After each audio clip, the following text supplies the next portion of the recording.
gosh, like I kind of lost it. So I was like, no. I just looked up and was like, Georgie, like, no. And then my sister was in the next room. Like, she was on the FaceTime, I think, with like her pastor, like first lady. I was like, Kaylee, like, no, come, it's happening.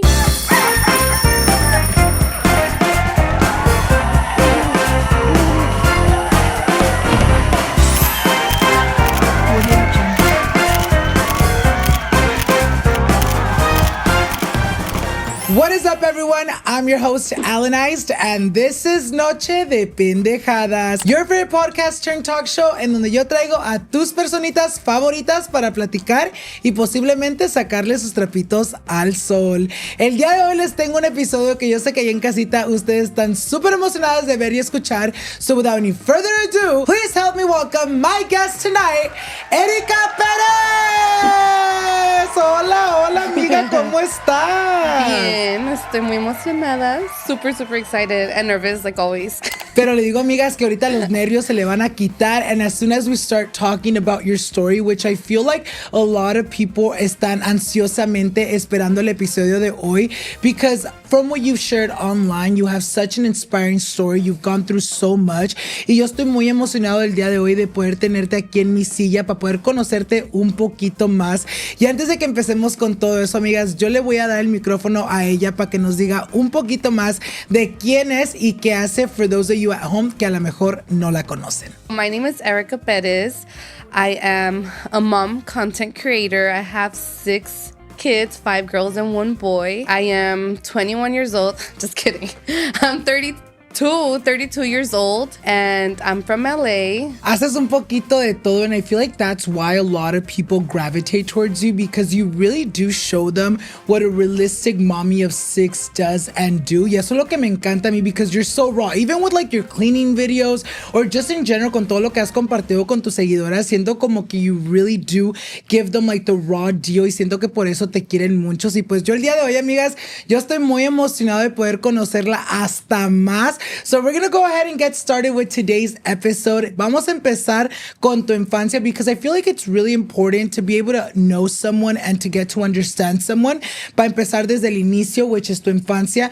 Cuéntanos un poquito más. How was Erika growing up? What were things you liked? Where did you grow up in? What was the atmosphere? Cuéntanos un poquito más de eso. I grew up with my older sister at the time. It was just me and her with both of my parents. We've always lived in LA. It wasn't up until I was 8 years old that I had my younger sister and then my brother. It was such a great time growing up, just because honestly it was more like a routine. Church, school, home. Church, school, home. That was literally my routine for years until I became an adult. And from time to time we would travel to Mexico, mostly like every year, but then every so often we would kind of go during the year, like sometime in spring or summer. Yeah, I mean, it was like a chill childhood. How would you describe your personality? Were you like the loud one? Were you the quiet one, shy one? Platícanos un poquito más de tu personalidad growing up. I feel like I was a mix, because within me, I think I was kind of loud. I like to laugh a lot. I'm always laughing for everything. But then I asked my mom the other day, like, how was I growing up? And she considers me quiet. So I'm like,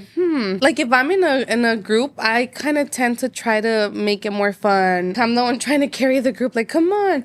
And I remember even like at school, sometimes when I would like be absent, my friends would be like, oh, it was so boring today. I was like, I know. You're like, 'cause I didn't come. I know, I'm not there. Sufran. Yeah. So that's why I feel like I had a little bit of both. I was how do you say?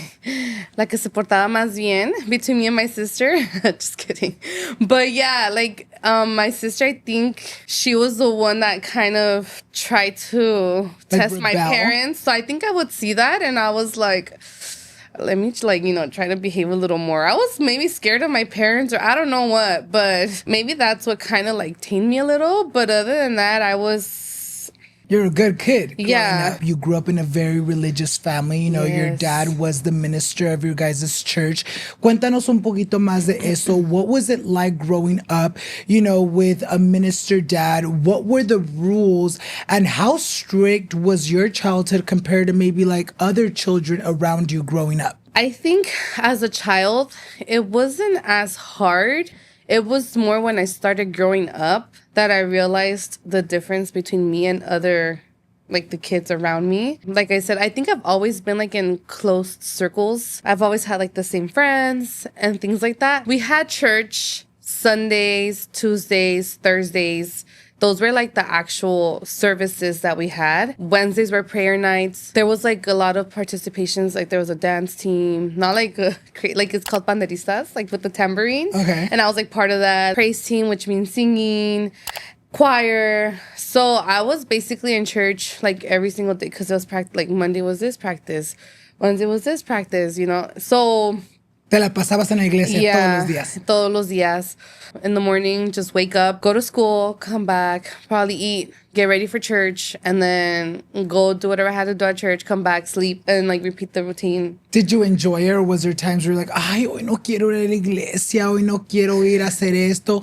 Like, was it like something that you enjoyed and looked forward to doing every single day? I think so, just because I was already used to it. If we didn't do it, it felt weird or awkward. But at the same time, like when you get older, you're like, wait, what is life outside of this routine, you know?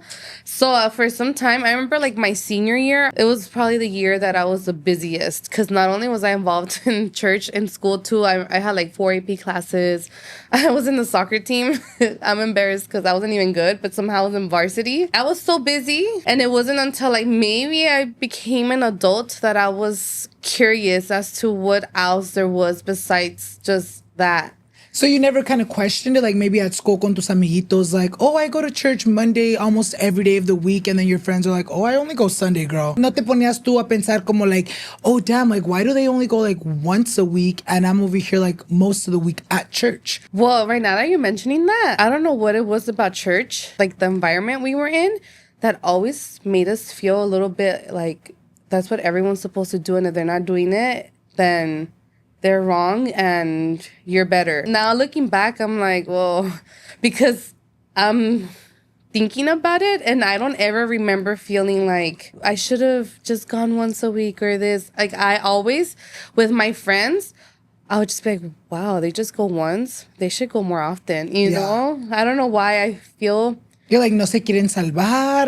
You're like, and damn. I think because like we were kind of like raised, not just with like my parents, just even like members at church, they kind of like ingrained it in you. Like you have to be, if you don't come, you're not going to be saved. You're not this and that. So you grow up thinking that. And like we were part of like the apostolic assembly. That's even like even more. Like more strict? Yeah, like they think they're way better just because, and honestly I don't mean to be, because I might be apostolic again, but that's why I'm like thinking twice of going back, because I don't want to feel that. I don't want to like think that, oh my gosh, this is it, and if you're not part of our group, then you're doing it the wrong way, or you're going to hell. Because that's like not the case. I purposely left because I felt comfortable in other churches where it was like non-denominational and people were just, you know, more focused on having like a relationship with God. And, you know, essentially that's what I've been wanting, not just to look good and be religious. Because at the end of the day, it's literally a religion. Yeah. And I think because of that, like, oh, we're apostolic, we're this, like, and that kind of hypes you up. And like, I remember even thinking, because there's times when like churches get together to have convention, which means like a church from San Diego, a church from the like Valley. Different places. They'll come together. Our pastor was the main one. So we would always feel like we were superior in a way. Like everyone wanted to come to Bell Gardens, because it was in Bell Gardens. Everyone wanted to be there. And then we were like, yeah. So just being in that type of environment where everyone would praise you for being in a church never made me feel like I wasn't supposed to be there. I like the feeling of like, yeah, you know? I'm doing good. Like, I'm going to go to like heaven. How was it like, you know, obviamente being the daughter of the minister, I'm sure came with like a lot of pressures, you know, like, mijita, te me portas bien, porque si vas and you're a chaos, it's going to fall on your dad. It's going to fall on your dad. Was that something you struggled with like a lot growing up, where like maybe even if you were a bad kid, you were constantly being told like, mija, we have to like be good and do good because a lot of people look up to us? We've always been told like your testimony, your testimony. And they would always tell us like, your dad's a minister, you cannot be doing this, you cannot be doing that. I think because I grew up in it, I didn't see the difference. I didn't notice the difference. So I thought it was okay to be that way. I didn't see the pressures now until I look back. I'm probably bringing up my sister a lot because I think she's the one that kind of felt that more like that than more me. pressure 'cause she was older. Yes, and I think she's the one that wanted to explore more, which kind of like, for me, seen from my point of view, back then, if you didn't follow the rules, if you didn't do as you were told or things like that, they literally considered you like A sinner, yeah, the worst like, of the worst. oh my gosh, don't be around her or things like that. Or they would be, but like they would just be talking behind your back, like, there was other people even like talking to me about my sister, and I was just like, I was kind of in a spot where I was like, wait, but that's my sister. And they're like, wait, but she's not doing good. So like it was confusing for you. Yeah. I was like, wait, but I love her. Like, no, there's no way that you guys are talking bad about her. But that's why I feel bad, because growing up, I feel sometimes you kind of feel like you're betraying others. Yeah. Just because you want to like look good and you want to like do everything like perfect. There's like a lot of betrayal that goes on that you don't want to happen, but it just kind of does, just because you're trying to be in the right path. What were things that as kids, now that you look back, you're like, oh, okay, that was a little too much? What were things as a kid that you weren't allowed to do that now that you look back, you're like, okay, like maybe that was too much, or I don't understand why? Was there things that now you look back, like things that you weren't allowed to do? Back then, we couldn't watch any Disney movies. Eran del diablo. Literally, Del mundo. Yeah. My dad is like was the most religious one, because as he tells us, before he was Catholic, and he says era de hueso colorado. I don't really know, but like I'm sure it means a strong, in faith. And I think when he turned into Christianity, it was the same thing. When he was a Catholic, he would go on his knees to the La Virgen. Like his knees would bleed and all that. He's like, I don't care. Like he was that type. So I'm like, okay, well, he brought that to Christianity too, because I think it was him, the one that put like the super strict rules. And also because of the ministry that he had, we needed to look good and all that. We couldn't watch novelas. The only reason why I knew about novelas, because when we would go to Mexico, my aunts would watch them. When my dad would come, we would like look away, but we would all secretly want to watch them all the time. We would come back, we would be like, turn it on. ¿Qué están viendo? And we hear my dad driving in, we turn it off. Like it was like that. We had to wear long skirts. We couldn't cut our hair. No makeup. Music. It had to be only Christian music. It was like to the point where I remember my dream was to own a pair of pants. Aww. And I remember, like, you sometimes have dreams that, I wish I could do this. Yeah. I remember when I woke up, I remember dreaming that I was in a store and I thought it was like fashionable. It was pants that I got to pick and I put them on. And so for me, that was like, whoa, like a big deal to even like own a pair of pants. And I remember, I think my mom caught on to that. So in middle school, she bought me my first pair of pants. And it was hilarious because now that I'm thinking about it, they're like the ugliest pants ever. They were bright light blue and like sweats. Oh, all baggy? Yes, but because I've never worn pants, I would wear them all the time because I felt cool because I'm wearing pants. Yeah. And I would wear skirts if it wasn't for that. When you would kind of ask, like, oh my God, I really want to do this, I want to do that, would they always tell you, like, no, mija, like, don't even think or start going there? I think they would just shut it down right away. And it became to the point where I wouldn't even ask anymore, just because I knew what the answer was going to be. Like, at some point, I already knew they were going to say no. It was just me in my head imagining, like, what if I wore this? What if I wore that? But I feel like I never dared ask again just because I knew what the answer was going to be. I dreamed of, like, one day changing my outfits into something else, cutting my hair, putting makeup, which, by the way, that's why I have a hard time learning now because I never did it growing up, so it's like something new for me. But yeah, like those are things that now that I'm looking back, like I grew up right, you would say, but I'm still all like suffering, mentally unstable. No, emotionally unstable. And like, so for what? I could have probably done all those things and still tried, or still at least maybe been a little bit better. I don't know. You know, at one point you left that church. Was that like a hard decision to take where you like, oh my God, like me van a odiar, like my dad is not gonna allow this. Like, how do I bring up even the idea of leaving church to my family, to my friends, or the people of the church? What was that whole process? What made you start thinking like, you know what, I don't think I want to belong to this church. Let me start exploring. How did you tell your family and friends, and how did they react, and how did you find, the church that you went to after? I feel like growing up, that's when I realized it wasn't really my parents. It was more the place where we were at that kind of had them acting in a certain way, because I wasn't scared to tell my parents. If anything, I knew they would have been okay with it. The reason why I started finding out that there was a whole other world out there was because of me going to college, which, by the way, back then they were like, no, we don't need education, we don't need this, so everyone was so close-minded, like literally only four walls. So me going to college opened up my mind a lot about a lot of things. And around that time, I remember we kind of started going to other churches as well as a family, which is why I wasn't even scared of my parents. I feel seeing the difference between them and where we were. It was kind of a shock. Even the way they preached, the first preaching, I remember going out, which was in our church, really touched my heart because it was like about family, putting yourself first, family first. We literally all were there. We realized we don't even really know each other like that. Yeah.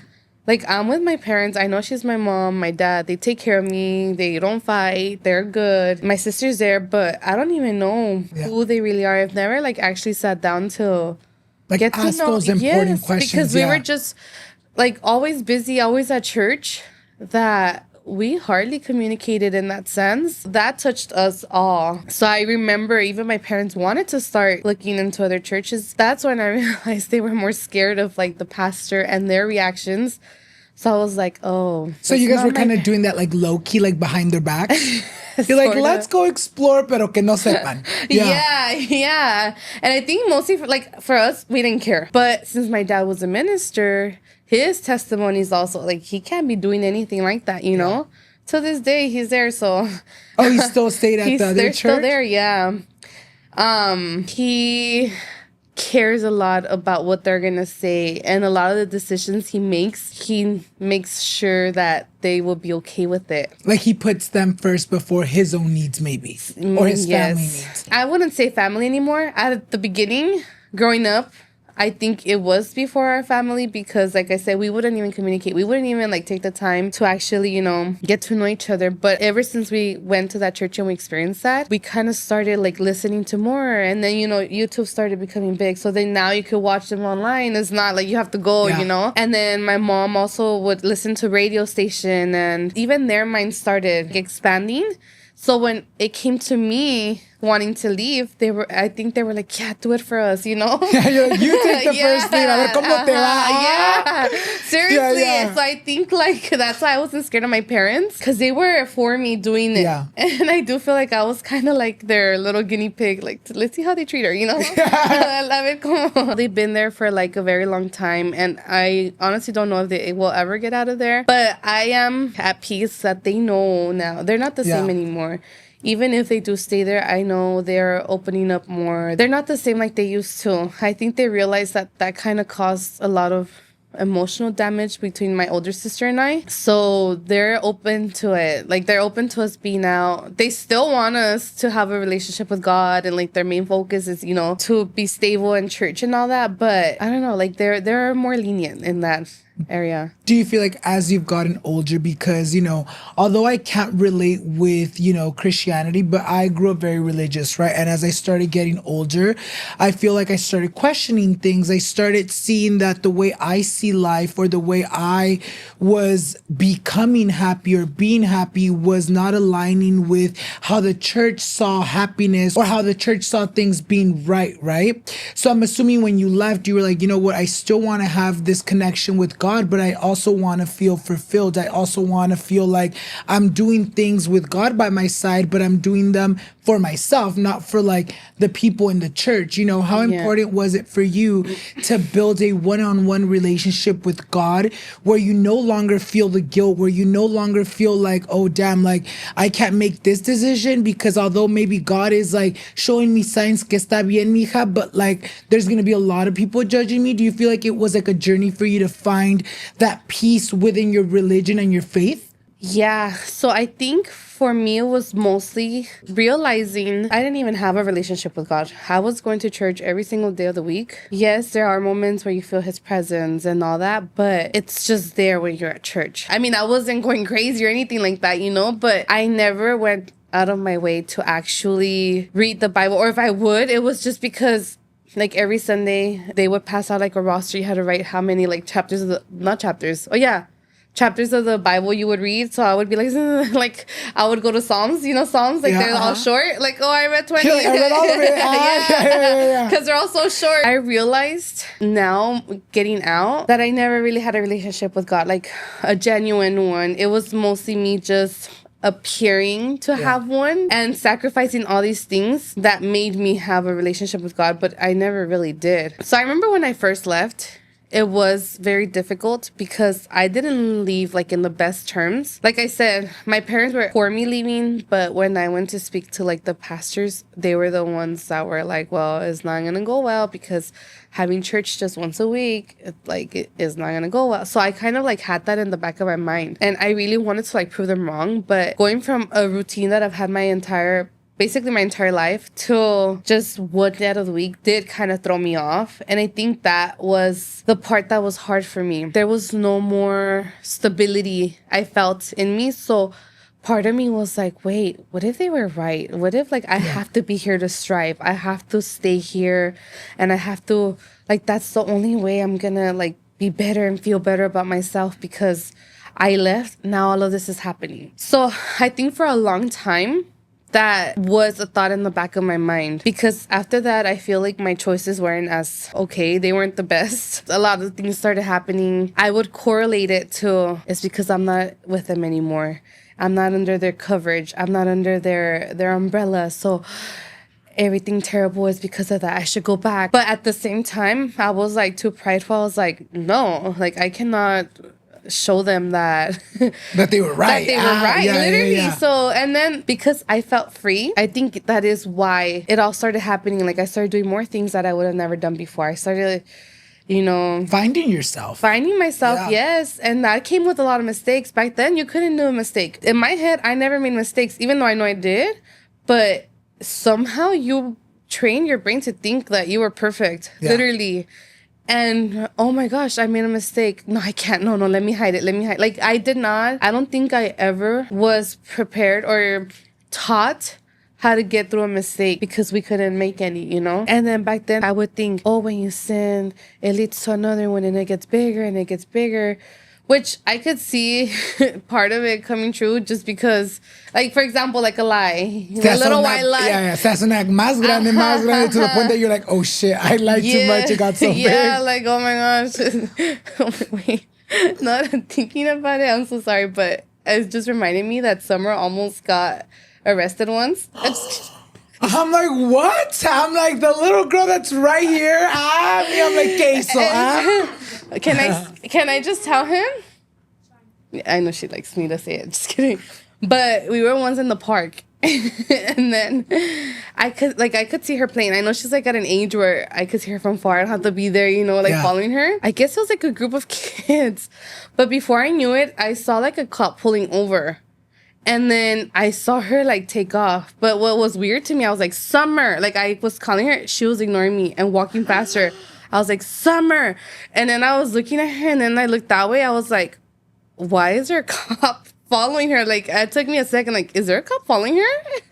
And then when I noticed he was, because like she started running and then he stood too, I was like, I started running to her. I was like, what is going on? So I ran. I was like, Summer. So I guess he saw that I was like calling out. So it turns out she was telling the people there that her parents weren't there. Because so they were telling her to move, but a veces she could be a little prideful too. But she didn't want to move. They're like, where's your mom? They wanted to come tell me. Yeah. Que la movieras. Que la moviera. And then because she didn't want that to happen, she kept saying, oh no, my mom's not here. I came by myself. So they called the cop to come get a child that was like momless. Like ran away or something. Ran away. I was like, are you kidding? kidding Oh me? my God. Anyway, that's an example of a lie getting big until Yeah. like you're stuck. And I even told her, I was like, that's like the perfect example of like, don't lie because you never know how big it can get. Yeah. Mm-hmm. And if I would have probably never seen her running, like, what Se la would have hubieran happened? llevado? Like, I'm like, where? I know she had already been behind bars at the You know how age of to bail her 7. out, huh? Yeah, already at the age of 7. So back to what I was saying, it felt like that. Like, oh my gosh, I sinned. It just felt like it kept getting bigger and bigger and bigger to the point where I just felt like so insecure within myself. Like, they were right. I'm a failure. But it was kind of like mixed emotions because I knew I was doing good because I was going to school. I graduated. But it was me internally that felt like I was failing. Yeah. Do you feel like you have a better relationship with God now? Yes, definitely. I think for me to have a better relationship with God, I had to be humbled because, like I said, I grew up thinking like, oh, we're the best, which in my opinion now is not, a nice thing. I think I grew up being very like mean, and it's not that I would be mean to others. It's just I felt like it was because I thought I was kind of better in a way. That I think defeats the whole purpose of who God is. Now I'm learning if he really wanted to present himself as like, oh my gosh, dress so nice all the time, dress so elegant, and you have to always pray and this and that. Like he would have come to save us like as a king, Back then it was kind of like bad for Mary to be pregnant just because, you couldn't have sexual relationships before marriage. And he came in that way where people thought they've done it, even though she was still virgin, but like if everyone thought she must have done it because like, how are you having a baby? Yeah, how are you having a baby? So for him to come to like a family like that, that's humbling, Like he came to show us like we're not perfect and I'm gonna show you that. That was his sole purpose. So then I feel like I had to start learning that too for myself, that I'm not perfect. I make so many mistakes and I had to accept that I make so many mistakes because that's one of the things that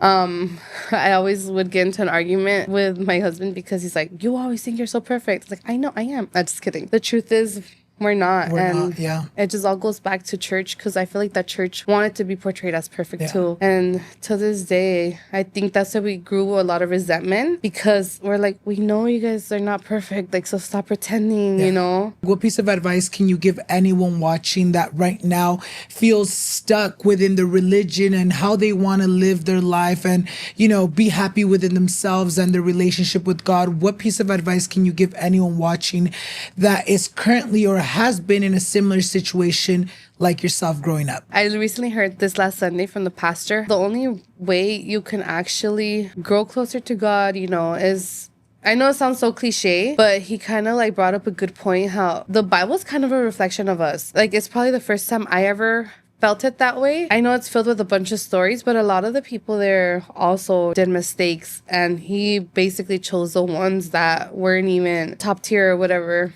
But he basically said that every time you get closer to your Bible, it's kind of like the mirror. If you get far away from your mirror, you can't really see yourself. Until you get near it, you start seeing your own reflection. The same thing with the Bible. If you're not near it, you can't see your reflection. And what I've learned now that I'm actually getting closer to God is that the more you read, the more God convicts you into like, oh, you're doing this wrong. And it's literally everything you're doing. And then I think that's how you start growing your relationship with him. Because other than that, just performing and going to church every Sunday, yeah, it's important. But at the same time, just pretending like everything's okay all the time is not going to work out. I really, truly do believe that. You know what I mean? Because lo que importa es en verdad that genuine relationship and connection you feel with him, not with the church or the group within the church. Quiero platicar un poquito más about your upbringing. Me estabas contando that you growing up had somewhat of a rocky relationship with your mom. Cuéntanos un poquito más de eso. When did you feel like that started happening? What did that rocky relationship look like at the time? Y cómo te afectó? With my mom, I think it was like a combination of things. Because now that I'm looking back, I kind of see things in a different perspective. The issue I had growing up, I think it was a lack of connection between my parents and I. I remember there was a video, it was someone's birthday. But I remember saying, like, oh, no one loves me. I remember feeling that, like, I just never felt loved. So I think that was, like, my biggest insecurity with my mom. For the record, she grew up in a household with 18 siblings. Yes. Oh my God. Well, she was like one of the 18. I'm pretty sure my grandma did not have time to like be giving like, you know, everyone. Every individually their love, yeah, or their time. Yeah, because I mean, like, I'm like, damn, I have all these kids. Like, I try my best. Yeah. But I know it was hard. You're like, si con 6 it's already hard, Yeah. con 18, yeah. Because of that, I think she did grow up very tough. She wouldn't really show love. She would never say I love you, like, or anything like that. I think that kind of started building some sort of like maybe resentment towards her. And one time too, I remember was going through like the cajones, and then I saw a note she wrote to my sister, and it was like a nice note, you know, everything like was so pretty. Oh, I love you and everything. And then I was like, wait, where's mine? Like, I was looking for mine. And I mean, I never mentioned this to her, but I think that did affect me just because like it kind of added on to, oh, she doesn't love me, she loves her more. So I kind of started feeling like, oh, well, maybe she favors my sister. And I feel like my sister has always been more of the, she loves to get ready, like appearance is important. And I wasn't. I literally could be casual. I mean, you know, my videos like I'm always looking like whatever, and I don't care. Like, I really just, that's who I am. I do like to get ready, but it's not like an everyday thing. And for her, she has a good style. Like, she's the one I call if like I need help. Like, oh, what I wear, this and that. So she's the one that I call for advice and all that. So I feel like my mom and her kind of had a better connection because of that. Just because they got along in that sense. Growing up with sisters is, I think, was tough because I wouldn't say it's a competition, but they literally point out everything. Yeah. Like, you go and, oh, your hair's like this. Oh, like this. Like, or you look like shit, sis. Yeah. Like, why are you wearing that? Literally. Yeah. You're like, that was my best look. Like, I thought I was looking good. Literally. Yeah. So those are the things. I would hardly like dress up like that. But one time I remember if I would try and then they would like criticize it, I'd be like, damn, but I probably really don't look good, you know? Yeah. So little things like that started adding up. And even like one time we were going to Mexico and my mom was telling us to pack our own stuff. So I was like packing it. I love comfort. So I was getting all my like comfortable clothes, and like literally she was like going through it, and they were both there. They kept taking out like just a piece of clothing, but they were like, oh my God, they kept laughing at it. They're like, you're gonna wear this? And my mom, the thing about my mom is that her laugh, you know when my mom's in the room, because she laughs so loud and like it's known, like it's like like yeah, and you can't stop her, like, and then it's that type of laugh that is contagious, that even if you don't want to laugh, everyone in the room just starts laughing because like, so like everyone started laughing because, at that. Yeah. So in that moment I was just like I think it did affect me a lot, just because for me I was like, oh yeah, like, did it affect like your confidence growing up? Oh, definitely. Yeah, definitely. I think so, that little by little I started kind of feeling more like, oh, I'm not that pretty, I'm not this. And she would kind of like, ay, eres bien cuachalota or whatever. So I kind of just closed down in that sense. Everyone would just like look at my sister and this and that, like with her. So I just kind of shut down a little. As you got older, do you feel like your relationship with your mom got worse just because you're like, you know what, all these years you've showed favoritism, and now that I'm older and I'm starting to think for myself, like now I have resentment? Did it get like a little bit more rockier for you guys as the years got worse? If so, how? It got very rocky because at some point I couldn't take anymore and I started defending myself. They would consider me as la enojona. Like, I would get mad. Like, I would literally attack back with like the worst thing. Yeah. Like, I remember, like they do something and then you'd react, ay, que por qué estás actuando así? I'm like, because you told me something. Yes. But like, I was there to the point where I was like pissed, and I would like say the worst thing I could possibly think of. And like, I remember one time with my sister, I forgot what we were like fighting about. She was telling me something. I got so mad. Well, that's why your boyfriend is not ever gonna marry you, because of this. Like, I would just like to hurt them. Yeah, because they were hurting you. I wanted to hurt them. Yeah. Yes, and then that's why I felt like I started considering myself mean, and I started building a lot of anger. So that I would do that with my mom. Like, I would attack her a lot of the times. Like, little things. So I remember we were like in the car driving because she would drop us off at school. Like, stop chewing? Like, I would tell her, like, oh, and like, it would piss me off. It was not even normal. I would just be like, like any little thing she would do, it was like a problem. Any little thing was like a problem to me. And I remember I would, like, in my head, I would conspire. I was like, oh my gosh, I'm gonna find a way that everyone finds out how she is. And, you know, all my tios and tias have always respected her because she's like one of the older ones. Yeah. And I would always be like, oh my gosh, I'm gonna tell them what she does. But she would always beat me to it because she's the type that we, like, let's say my family members would walk in and let's say if it was dirty, ay, le digo a las, no recogen nada ellas. Like, blame it on us. And I was like, oh, heck no. But at the same time, like, I knew I had to respect my mom because my dad was always there. I love my dad. Because of him, I feel like I'm good just because he never showed any type of, like, favoritism or anything like that, but he always made sure that we respected my mom. Like, no matter what, like, we couldn't tell her off. We couldn't do anything like above. So that's why I feel like my anger was in, because I knew I couldn't tell her anything. I would try to do it like subconsciously, but either way, I don't think she cared, because you know, when you're an adult, like, they're just kids.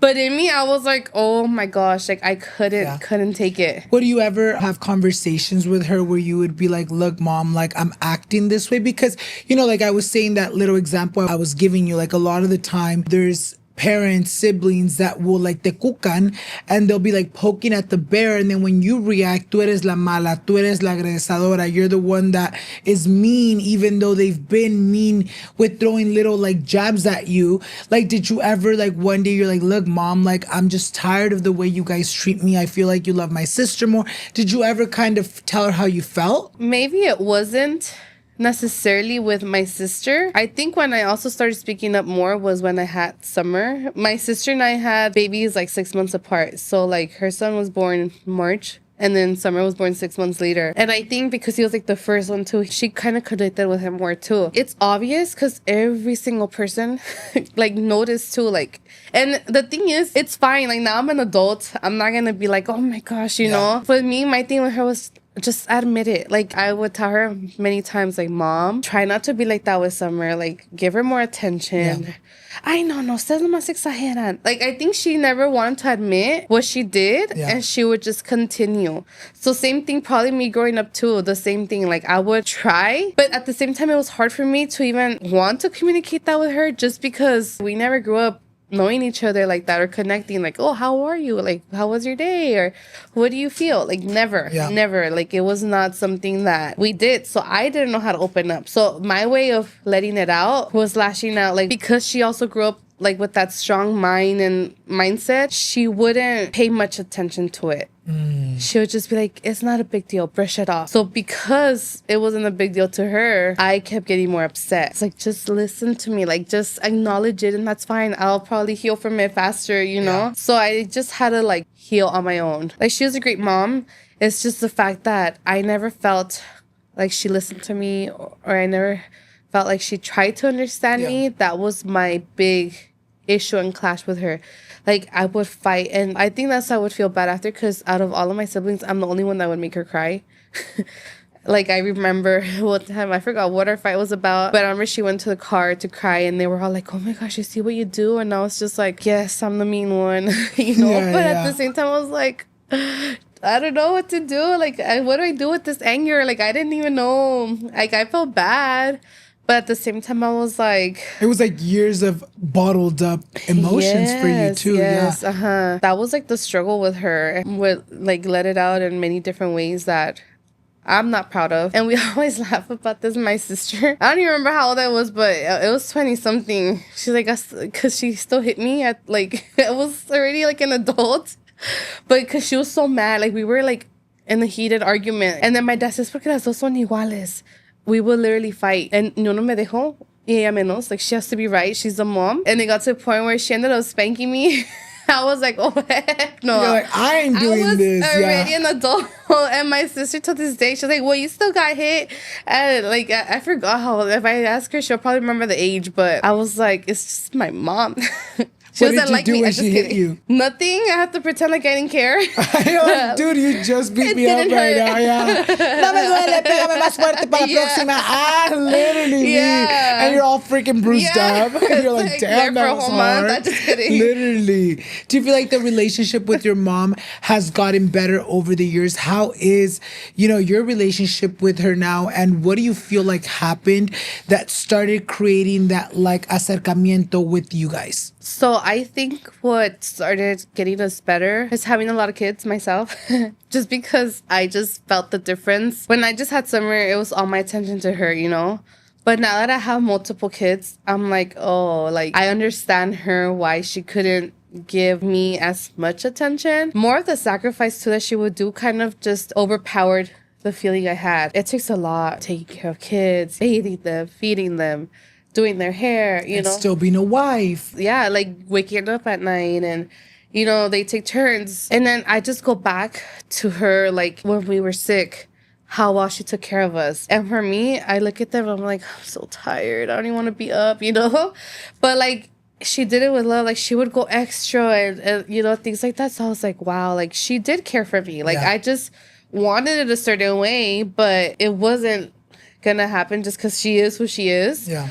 But she did care for me. Like, she did love me. Like, she could have, I tell Summer, like, if I didn't love you, I could send you somewhere else to live. Like, I don't have to take care of you. But it's the truth. Because, nowadays, like, you don't really have to. Like, it's really a sacrifice having kids and being able to try to give them the best life you could. Which they did as the best they could to their knowledge. That was one of the main reasons, or the main things that kind of allowed my anger to kind of settle. And then the second thing was her losing my brother. Before that, she's always been tough. Like, I remember when Alana passed, she's like, it was better. She would tell me, and I was like, how dare you say that it's better for her to, go if, like, she's my daughter. Yeah. Like, she was just suffering. And I thought she was very, like, insensitive too. Like, cold, to the situation. Yeah, so that would kind of upset me too. I would never let her tell me anything. You have no right. Like, unless you know what it feels like, you can't tell me. So now that she's going through the same thing, and my mouth is shut. Like, I cannot tell her anything. And the way she's going about it, like, everything she would tell me, she's actually, like, practicing it. She's actually being very strong. And although I know she's broken, but she's trying her best also to, continue living without him. And for me, like, now that we share something, and I feel it doesn't compare. She spent 20 years with my brother. Yeah. My daughter, it hurt so bad, and she was just here like 8 months, and it hurt me so bad. Like, it broke me that I cannot imagine what 20 years of memories is like. I think that's another thing that has brought us closer together. Recently, we've had a great relationship. I respect her so much because of that. I think it is very hard, and maybe sounds bad too, but maybe that's also your brother moving things around up in heaven. Like, like he maybe knew that you guys didn't have a great relationship, but he's like, I'm glad that they're bonding or creating a relationship over his passing, and I'm so sorry. We're going to talk all about that el día de hoy. Starting something new isn't just hard, it's terrifying. So much work goes into this thing that you're not entirely sure will work out, and it can be hard to make that leap of faith. Trust me, I know. In the past, I've had a lash brand, I've launched merch, and even with this podcast. When I started this podcast, I wasn't even sure what I was doing. What if no one listens? What if no one sees my vision? Now I know that I was right in believing in myself and launching my podcast despite all fears and hesitations. It can also help when you have a partner like Shopify on your side to help.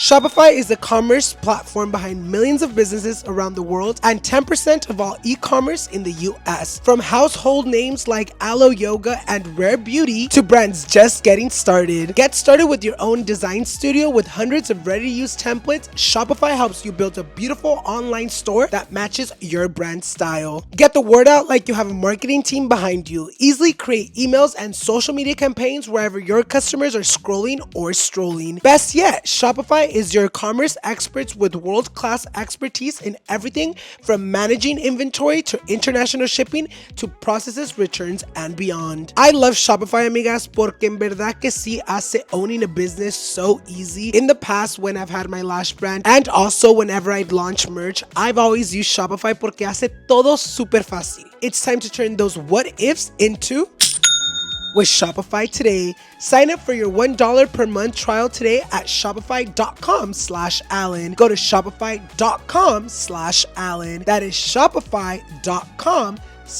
Alan.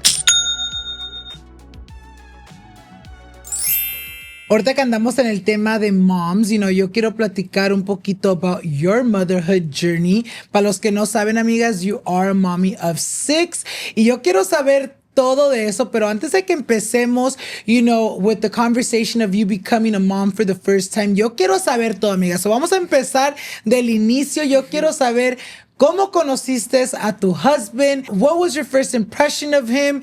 Who made the first move? To then finding out you were pregnant. Did you have symptoms? ¿Cómo le dijiste la noticia? How did you react to finding out you were pregnant? Cuéntanos todo. During the time I left church is kind of when I started dating him. Did you know his name is also Alan? Oh, really? Yeah, and then my babies too. Period. Puro tocayo aquí, amigas. I Puro know. tocayo. That's crazy. But that's I was like, just so you won't And be we're scared. both Perez, amigas. Yeah, And we're both Perez. Yeah. Because then you're gonna be like, wait, You're she talking married about me? me? I know. When I met him, we were both in church. Like I said, I grew up in church. He started coming when he was around maybe 13, like his teen years. He made the first move. I promise you, I never even thought I would ever get with him. But it kind of goes back to the fact that I was insecure with myself. I kind of had half and half. Like, I knew I was smart. I knew I was going to school. I knew I got like a 4.5. I was involved in everything. I wasn't fully insecure. The only thing I was insecure with was my looks and the way I dress. Like, I don't know. Like, I kind of... Like your appearance. My appearance, I was more like, oh my gosh, maybe I don't look good because I don't know how to, like, I don't know about fashion that much. No sé cómo vestirme, my hair. Like, a whole bunch of things that I just never felt like I looked good. Like, I knew people that were pretty and then I knew people that weren't. And I was like, I'm one of the ones that are not pretty. When he had, like, his growth spurt, whatever, he was, like, very, very handsome. I never thought, like, anyone like that would ever pay attention to me. So I think that's kind of where, like, I just immediately, I was like, oh my gosh. Mi príncipe azul. Someone like that good looking likes me. And I don't even mean to, like, exaggerate or anything, but I guess that's what was going on in my head. Yeah. We started dating. But the thing is, remember how I told you how in church there's people that are good and then there's people that aren't. Like, it's either you're good or you're bad. Either you're following all the, like, everything. He was one of the people that they would criticize. My sister was another one. Like, more, because... Andan en malos pasos. Yeah. Type thing. Okay. Like, warning. It just all ended up happening because a lot of people were like, no, don't do it. Don't. That made me want to do it even more. When I tried to stop, I couldn't anymore because I think I already caught, like, feelings and stuff like that. I literally just became, like, infatuated with him. Everything that I feel like I was insecure about, he was kind of, like, hitting the spot. I don't know how to explain it. Like, he would make you feel better. Like, let's say you felt bad about the way you dress, but like, babe, I like how you dress. Yeah, no, well, like, one of the things, like, I'll say one. With my family, my sisters, that's another one that kind of made me insecure. They would kind of always point out that I was morena. And they always kind of made it seem like, oh, being lighter is better. And they would point out that I was darker. To the point where I was like, I want to be lighter too. Like, yeah. I'm just going to bathe in Clorox and it'll probably go away. Yeah. Like, those are just the thoughts in my head. But I remember, like, once we kind of went, like, on a small date. We were still kids. Like, it's not even, like, a actual, adult date. But he was like, I like your dark skin. And I was like, wait, what? Kid you not. That second, it's like if that went away, that insecurity. Like, I started being okay with the way my color. Yes. And the thing is, he would pay attention to a lot of the things that I would say. That's kind of what, like, really attracted me to him, that we could have been in a conversation and, like, I was thinking something while he was talking, but because of my face expression, he would know exactly what I was thinking. And I was like, wait, what in the world? Like, there's someone that's actually paying attention to me. Like, there's someone that's actually, like, seeing me. Because all along, I feel like I kind of lived in my sister's shadows. Yeah, just because she was the oldest one. Me gana como con 4 años. So, like, everyone would go to her. Like, oh, she knows how to explain things better. Like, she knows this. I remember once we were, like, in a group of friends. And I was trying to explain something. But I guess at my level, at my age, it was hard to, like, get to the conversation, to the point. And then the people were like, oh, no, let Julie do it. Because, like, so things like that, little by little, kind of made me like, okay, let me just become unnoticeable. Like, it's her, the one that gets the attention. Like, with my family, too, my tias, they would always like, Julie, Julie. So I started kind of accepting it, okay. It got to a point where, like, someone came over, I would be looking for her, because if she wasn't there, I would feel uncomfortable, because, like, I knew it wasn't for me. I'd be like, Julie's coming. Like, I didn't even know how to be on my own. So when he started noticing everything and, like, paying attention to details, I was like, that literally just, like, kind of just, like, pulled me in. I don't know. We started dating. So it was around that time I left church, and then it kind of became hard because remember when I said, like, once you start sinning, you start feeling even more and more. And for me, I mentioned before that I wanted to get married and be like a virgin and all that. And that was like one of my biggest goals I had, because I wanted a big wedding and things like that. Like, that didn't happen. I wasn't prepared for like that outside world in that sense, how like I had more freedom. I was in college. My parents weren't looking for me as much because, the classes are sometimes in the evening or, So I was out more. I was alone more. So we ended up pregnant before being married. It wasn't such a good experience because of that. Because these whole 23 years, I've always been good. I've always been like the one that listens and I try my best. And yes, I have anger issues, but I've always tried my best to be obedient. And all of a sudden, I'm doing everything that I did not stand for. My confidence, emotionally, I started kind of like, it started bringing me down again. And then I felt like it kept growing. And I love summer, and I don't regret it because of the way it happened. It wasn't like a like it wasn't like something to celebrate for you. How did you find out? Did you have symptoms where you're like, oh my God, I haven't gotten my period? How did you like even get to the point that you took the test? So basically, it's pretty funny because at the time I worked in LAUSD, and one of the teachers kind of was mentioning to us that she might have had some sort of sickness. I can't remember what. But I remember she was sad, and we were close because we were like all day together. And I remember I went to hug her. And when I hugged her, I was like, why am I sore? Like, they're hurting me. Like, my boobs are hurting me. And I was like, that's weird. That never happens. So that's like the thought, like the first thought that came to me. And after that, once it's in your head, no se te va. Yeah. Like, you have to check. So I don't know how I did it. To be honest, I don't remember going to like the store and buying. No, maybe I did. I always got like the Dollar Tree ones, the 99-cent store ones. Like, and I went to check, and yes. Positive. I was like, oh, no, that's not good. Like, that's not good at all. And the crazier part was that my sister had also announced her pregnancy, I think within that same year. ¿Y ella sí se había casado antes? No. I'm telling you, like, my mom literally had like almost a stroke. Casi, I guess. Oh my God. I'm not kidding. Like, to this day, like, she tells you guys about that? Yeah, like, she just was not happy about that at all. Like, she, to this day, well, not to this day. She hasn't mentioned it in a while, but that's what I'm saying. Like, we had to be humbled because everyone at church, they thought they were like good. For example, like, let's say my parents, they thought, oh, my daughters are this and that. And just like that, both of them, Pregnant. It's like, no, really? No. You guys are perfect? Yeah, like, yeah. Just like that. That's when we started getting humbled. But yeah, so my sister got pregnant first without getting married. But theirs, they did the wedding fast, to try to make it seem. Yeah. And that's the thing, like, see, we just try to appear, and like they still try to do it like if it wasn't that way. Like, that's how religious we were, that it just all had to appear perfect always. Like, oh no, it wasn't that. It was, So I guess because they could have gotten away with it passing as like, oh, they got pregnant on their wedding night, God's like, nope, now the second daughter. Para que vean. I'm just kidding. Like, y'all thought y'all could trick me? No, I know, like, let's expose people here. Yeah, literally. No, so yeah. So then, like, soon after that, like, I ended up pregnant. Were you scared to tell your parents? Like, oh my God. Like, how did you tell them and how did they react? Honestly, the one that broke me most was my dad.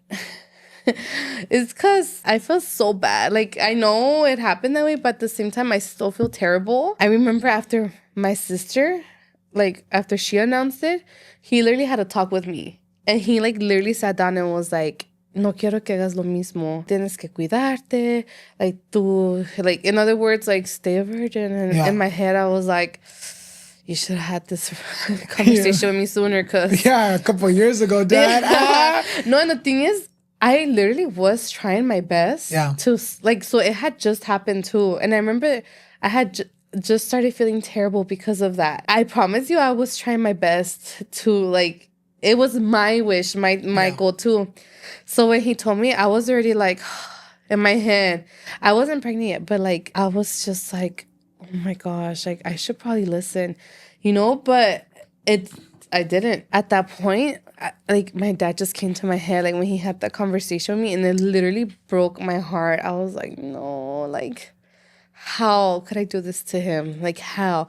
Yeah. And looking back at it now, that's when I realized like everything emotionally started like crumbling, literally, because I don't know, like I was just doing everything I didn't think I would do. I actually started thinking like, wow, then I'm really not a good person. I'm really not this. I'm not perfect. Like, all those things, but at the same time with the guilt and everything. So I remember going to tell them, and they were just like pissed. Like, actually, they were just silent. Like they couldn't. And my mom to this day tells me, because my sister kind of was more rebellious. She's like, from her, I might have expected it, but from you, like never. And I was like, ouch, because like I really was trying. It's not like you felt like you disappointed them. Yeah. Yes, yeah. I mean, I was trying my best to like save myself and everything, but I did disappoint them. And I was just like, so that pain started growing and growing. They were upset, but they weren't gonna push us away or or get rid of us. Like she did get upset to the point where she was like, oh, ponte a hacer eso. Like she was being more extra, like mean, demanding things from me. Like, you're not a young girl anymore, so now start acting like a señora, a señora. Si quieres andar haciendo esas cosas, pues pónteme la vara. And I was like, me? No, I'm just kidding. No, I'm kidding. But yeah, so I remember one morning I just got pissed. And it was a Sunday morning too. They were getting ready for church, and she was telling me, like, no tienes que andar acostada, like, because I woke up a little late. And then I don't know how much you know about women being pregnant, but you get extra tired. Like, you're just like, obviously you needed the rest. Just kidding. Because not thinking about it, I was resting a lot because I didn't have any kids. But in my head, I was like, damn, I'm so tired. And you remember how I told you me and her would clash all the time? I got so mad at her. I just decided to leave that morning. Like, I didn't tell them anything. They just got home and I was gone. Where'd you go? Under the bridge. I'm just kidding. No. Like, ¿a dónde? She's like, to a shelter. I forgot, yeah. No, I went to live with my husband. Yeah. I got a fever that night because I was so sad. I didn't want to do that, but I think my pridefulness and everything brought me there. So I was just super sad, and I feel like I couldn't even really say bye to my siblings. After I thought of it, I was like, oh my gosh, my siblings too. At that time, I also had a dog. And he was like attached to me. And he was like under the bed. Like he would always sleep on the bed with me. And he was just on the bed like depressed. And my sister too, she said that she was just there crying in my bed. And I was like, oh my gosh. Like I didn't think it through. Like I was just making decisions out of my emotions. At that point, I was like on a roll. I'm making bad decisions. My brother too, like I left him behind, everyone. And my mom, she's a type that something happens, she's not gonna dwell on it. The next morning, she had already taken. We have a new room. Literally, she decorated everything, like cambió todo. She's like, I'm not gonna like be depressed over this and all that. I just remember her one time when I went to the house. It was kind of maybe a party of someone's, and then I left with Alan, like we were biking away in the car, and then she's just looking at me like with the sad face, like she couldn't believe it. Like I think that's the moment it hit her, like she's gone, And like I was just driving back, I felt us both sad, like I'm not gonna live here anymore. So how's the pregnancy? Was it like a good pregnancy, or did you struggle? I think I struggled because I wasn't prepared for it. I consider myself so naive because I literally thought that pregnancy was like those pictures where their moms look so graceful, like the breastfeeding ones are like so happy. In my head, that's what I thought it was like. So when I saw the reality of it, I was like, oh my gosh, like this is a lot. This takes a toll on your body. Maybe it might have not been as bad, but because I wasn't prepared for it, I took it bad. I just wasn't prepared for it. And again, I was already emotionally like not all that there. I tried my best to be okay, to be happy. We still did everything, like the baby shower. We got married when I was pregnant. Looking back, my life was kind of just blurry. Like I was during that time. yeah, like I was functioning, but since it wasn't like a so happy or Yeah. I was more like a robot, like getting things done that I needed to get done, but I wasn't actually enjoying them or being present in the moment as much as I should have. And I feel like it's maybe also, like you said, a lot of it had to do with your guilt. You know, you had a lot of guilt of like, damn, I'm this shitty person, or oh shit, I did this error. And because of this error, I'm kind of looked and frowned upon from everyone. You know what I mean? Yeah. So like the girls that are like the church was shamed, I became one of them. Yeah. In other words. So I was just like the whole time, that's what I'm saying. I kept getting humbled because at first, I was like, oh my gosh, how could they? Oh, they need to this and that. Oh my God. Cuídense, or how could they not wait? Yeah. And then I became that, and I was just like literally like in a state of shock. Like, how did I end up here? So that's kind of how my pregnancy was. And then I had summer. It's kind of funny because even the way I gave birth, it was kind of traumatizing. I didn't just let it be. I was already so tired of being pregnant. Just know that I had her in September, like one of the hottest months of the whole year. So I was over being pregnant. Like I did not want to be pregnant. So I remember one time I was like, you know what? We're going to flip a coin. If it's heads, we're going. If it's tails, we're not. So we flipped it, and then it was heads. I was like, okay, I'm going to go to the hospital and say that my water broke, but it didn't. Let's just see what they say. Maybe they'll keep me in. Yeah. But at that point, I had already had like my last checkup, and they had already told me I was 4 centimeters dilated. So in my head, I was like, they kept telling me, oh, it's going to happen soon. It's going to happen soon. But it was taking forever. And I think it's lo que me desesperó that it wasn't happening, even though they kept saying, oh, we will see you the next appointment. And there I was. And then again, oh, it's going to happen soon. I literally kept going and nothing. You're like, aquí nomás me traen de mensa? Yes. I was like, no, yo les voy a enseñar a ellos que ya lo va a tener. I went and I told them, oh, I think my water broke. I was peeing and I just heard a pop, which didn't happen. And I just wanted to check. But I knew that if you're like a certain amount of dilated, they'll keep you in. Yeah. So I kind of went with that mentality. Ya fue plan con maña. Yes. Ya fue plan con maña. Yes. And then I went in and they're like, oh, you know what? Your water did break. I was like, I was just lying. But like not thinking about it, like I think they saw the perfect opportunity for a first-time mom. Yeah. That does not know anything. Like, let's experiment with this girl. So they kept me in. Like they how is it called when they put you in the hospital? They admitted me.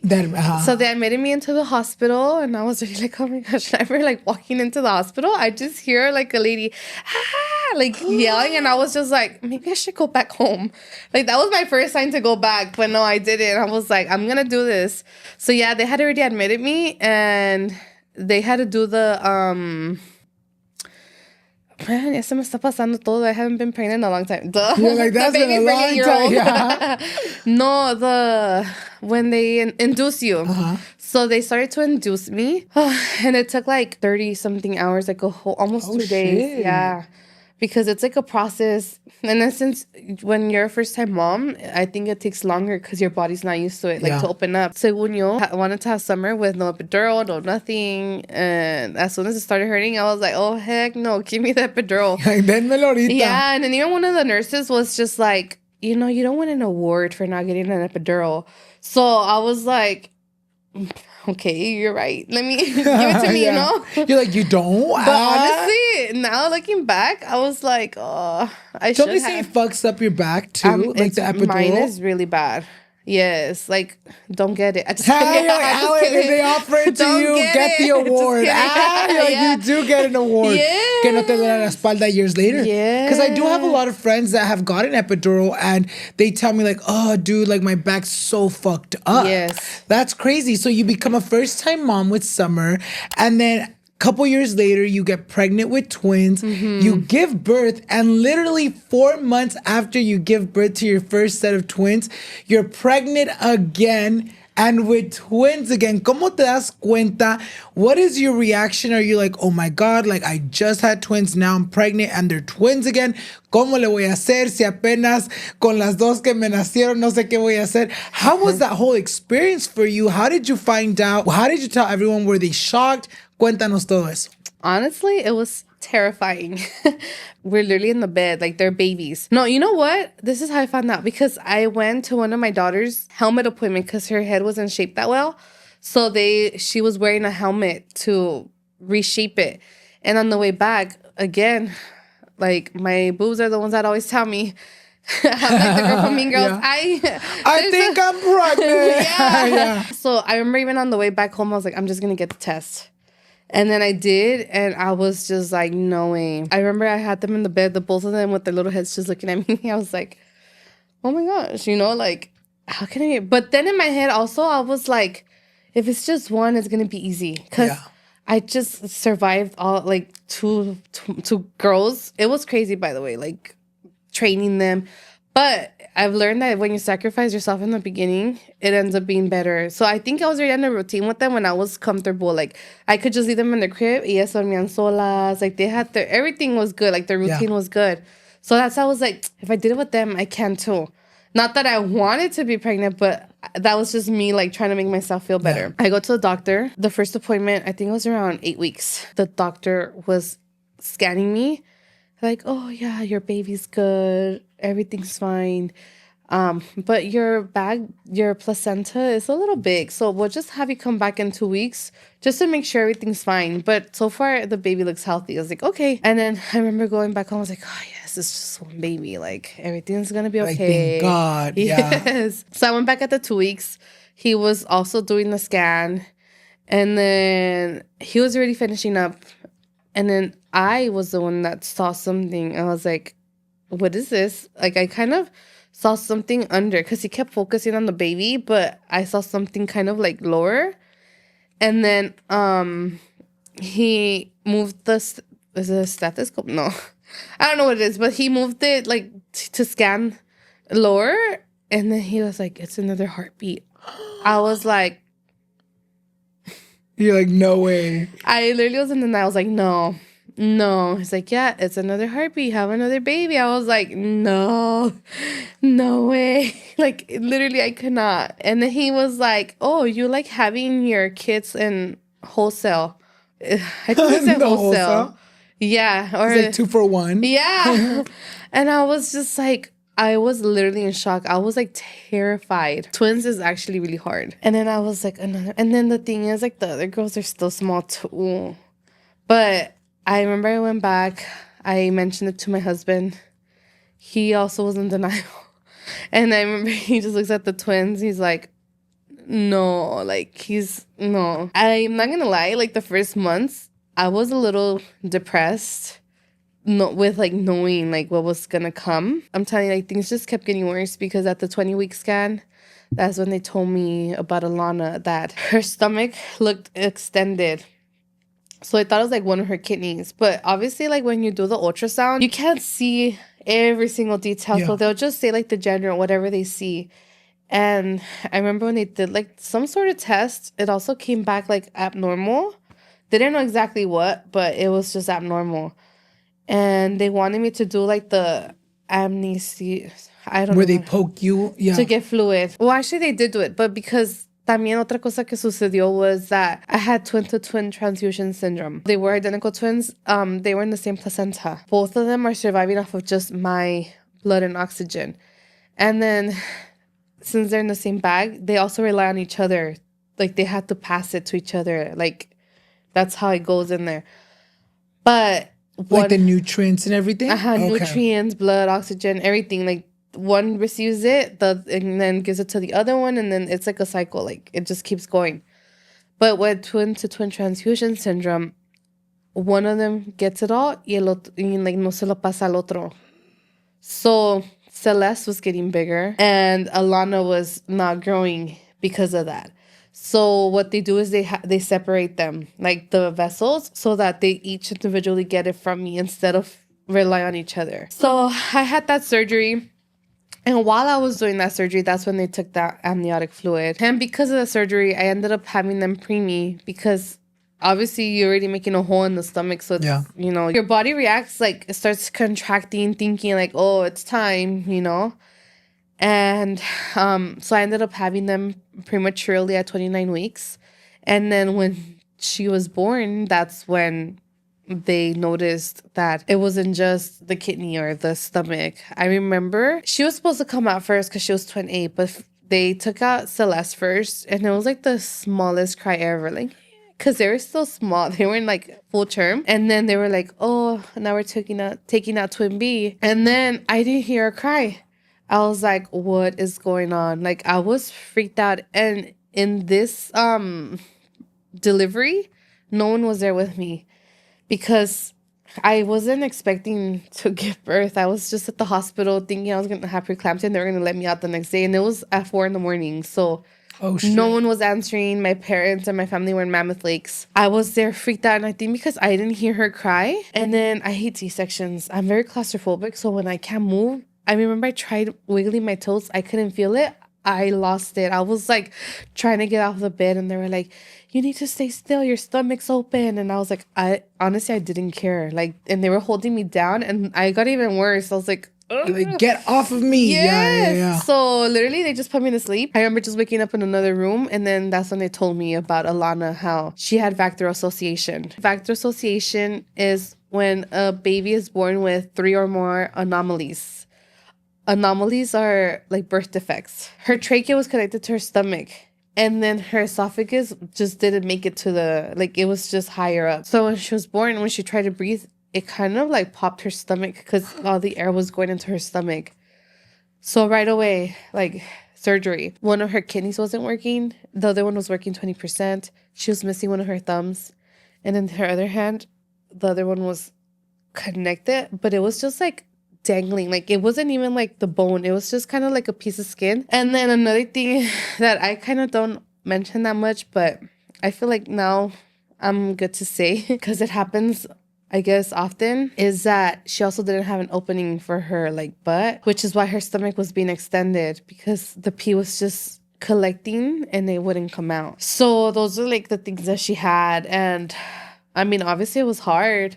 The fact that she was so tiny, they had to do surgeries. But because she was so tiny, they didn't have a lot of equipment her size. So a lot of times they had already like told me like, oh, she might not make it.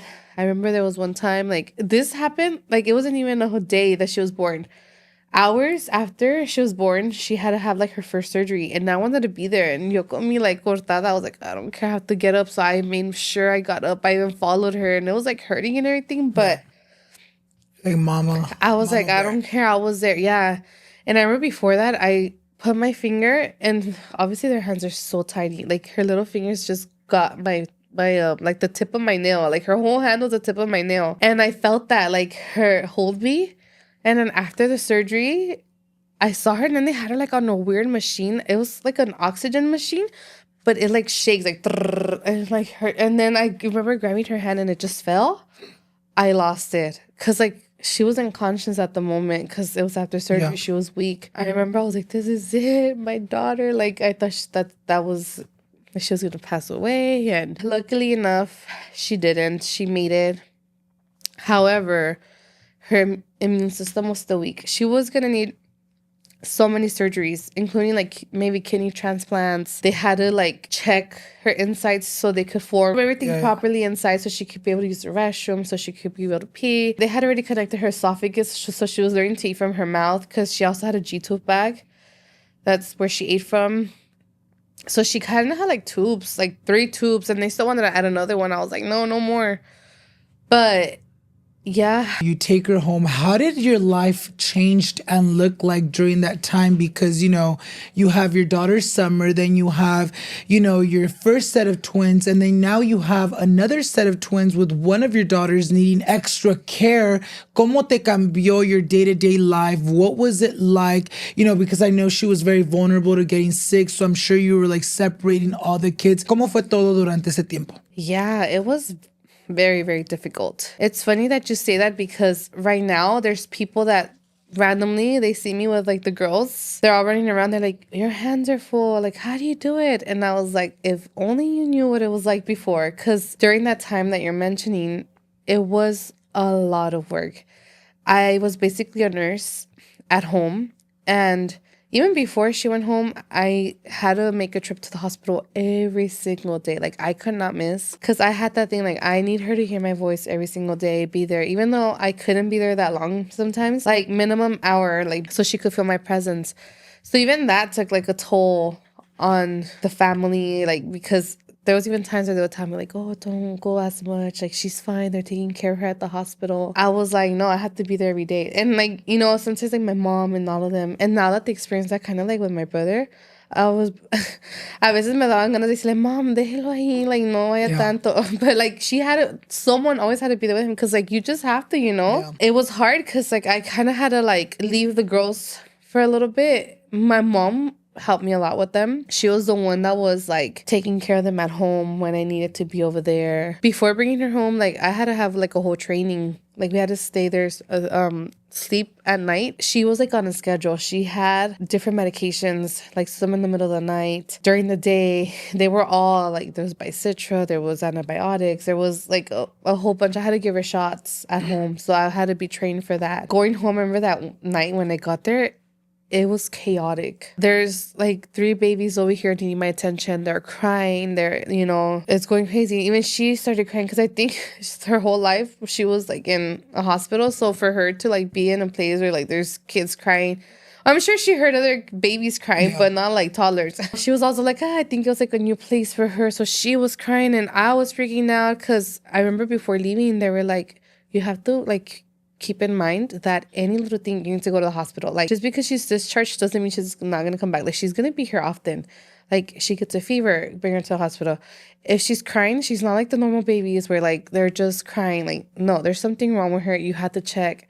So I remember I just got there. I was like, already, like, what's going on? Like, there's something going on with her. And then on top of that, I had to, like, situate myself with all the, like, medications. I fell behind with the medications that night. I was like, oh, my gosh, I have to give it to her, this and that. I already felt like, oh, my gosh, I'm struggling. Thankfully, like, obviously with time, you start getting adjusted, like, day by day. It was very tiring because I had to be waking up at night. And there was, like, many things that we had to be on it. And then not only that, she had a lot of appointments. She had different specialists, like the, I'm forgetting their names. That's crazy. And I had to like memorize everything. But it was GI, renal, ortho, and then just general doctors, even, I think also cardiac for some time just to make sure, like every single day, like in the hospital almost, or in appointments. Was that draining for you? Just that one night, like the one night thing that I had to do before taking her, that was it. But like emotionally draining, like I'm sorry, I thought you meant training. No, draining. Oh, draining, yes, physically draining for sure. I mean, emotionally, I think I was not all that there. Like I was more focused on getting things done, trying to keep my baby alive. And that's why I'm saying, like, I don't even think I got postpartum depression because I didn't have time to think. Like, the second I gave birth, I was like, I had to do this. So I never got postpartum depression. Like my mind was busy. That's what I'm saying. Like I don't think emotionally it wasn't as hard. It was more physical. But at the same time, the younger twins were just like a year old. So I don't think they knew much of what was going on. They just thought that was normal. You know, it wasn't like, oh my gosh, you're not giving me attention. Like they didn't notice the difference. They were too young. Yeah, they were too young. So as long as they were being taken care of, like it was fine. And my mom was the one helping me with that. So I thought it was okay in that aspect. Of course, as they grew older, I was gonna have to adjust. But I mean, I don't have to worry about that anymore. But during that time, that's how it was. I had to change 4 diapers. And not only that, like I still had to change her physical diaper, but she also had a tube where she peed from because she couldn't pee. That I had to change that diaper too. Yeah. And then I had to change her bag, like where she, you know, used the restroom. It was a lot of work. I think it was manageable up until there was this 1 week where everything got crazy. And I think it was a time where there was like a virus going on. Like I handled her being sick, but when all the kids got sick, that's when I was like, wow, like this is extremely, extremely hard. And then it was me and my husband there at the time. Like, it was just us both. Like, we were trying to do everything on our own. Like, we weren't trying to get as much help as we could, even though we should have asked for help. If we were going to ask for help, like, it was going to be a lot. Like, people were going to have to be helping us, like, all the time because it was a lot of work. And I remember that one week, Summer se le hinchó her, right here, her cheek. So we took her to a dentist because she needed something taken off. Or I don't even remember. That's crazy. Like, I used to know this story so well. I remember she had that, and then we took her to a dentist. Celeste got sick, but she was wheezing. It was kind of scary because it sounded like she couldn't breathe. We took her to the ER, and then the other two girls, they were also crying at night because they couldn't, like, sleep because they were also sick. And I remember I was exhausted. And to top it off, Alana, too, I had to take her once to the ER as well. I remember we went to an appointment of hers. It was the day right after I had taken Celeste, and I had stayed there all night. So I was so exhausted. I've never experienced like fill your cup in order to give more until that day, because I wanted to keep giving, but I couldn't anymore. Like, that day, I just like, my body gave out. You know how sometimes some people say like you physically couldn't do anything yes, anymore. And I really wanted to. Like, I know I wanted to, but I just couldn't. Like, my body was like, done. That day we went to her appointment, and they normally always check her blood because of her kidneys, but that one specific appointment, the renal doctor was like, oh, she doesn't need it today. And I was even like, what? Like, she gets her blood drawn every single time we come here. She didn't get her blood drawn. At that moment, I thought it was a good thing. I was like, oh my gosh, yay. Like, she's doing better. She doesn't get to have another poke, you know, because like, it's hard seeing them like try to find her vein, and she's crying. And so I was like, okay, you know what? Good. They're not going to poke her at least once. We take her home. And then, like I said, I was like basically her nurse. The next day, no, that night she slept like a lot. Like, it was more than expected, like more than normal. She normally did sleep, but it wasn't like too much. Like, she was just there. We were watching her. I recently posted like a video of me removing the chair from the table. But she was there in that spot. Like, she was just asleep. And I remember I was like, is she sleeping a lot? Like, in my head, I was like, I was so exhausted that I didn't like think anything of it. Like, and then I don't know why, you know, any little thing, she's not like the normal babies where everything's fine. Like, no, like any symptoms she had, like, let's get it checked, you know? But at that moment, I was like, okay, just let her rest. I'll see how she continues to do it. And I remember she was so like lethargic. Like, she was like more calm, you know? And the next morning was when I started noticing like where she pees from. Normally the diaper gets full and it was empty. The same thing had already happened, and I fixed it myself. Like, I took off the tube and I put it was on the wrong way. But that one day, I thought it was the same thing. I thought that the tube was the one that was not working. So I tried to fix it again. I took it out, I put it in, and then I waited for the pee. I was like, no, like, it's not coming out. I took it out, I put it in again, and a little bit of drops came out. I was like, okay. But I checked again another hour, todavía nada. I was like, what is going on? And again, I knew in the back of my mind, anything, she's not a normal baby, take her to get checked. But I literally thought I had to just fix her. Especially because they would always call her a unicorn case. Like, it's so rare that even when she was in the NICU, some of the doctors, nurses did not even know how to like take care of her. I was like, I'm the one who's been taking care of her. I know what she needs. I'm going to do it because I'm going to take her. If I take her, they're not even going to know. Like, they always have to call this place before they even get an answer. Like, I could already do it by now, you know? Like, it's a whole process if I take her to the hospital. So I kept trying and nothing. And then she was also so sleepy. I remember I just put her in my arms to sleep. She was sleeping a lot, but after that, I kind of put her down. Y se despertó, ya no pudo dormir. Like, there was something that wouldn't let her sleep anymore. And then it was already getting like in la tarde. And then that's when the fever broke out. And then I was like, oh, shoot, fever. Like, that was like, you know, that's the red flag for take her. But like I said, I was so exhausted that I couldn't, like, I knew exactly what I had to do.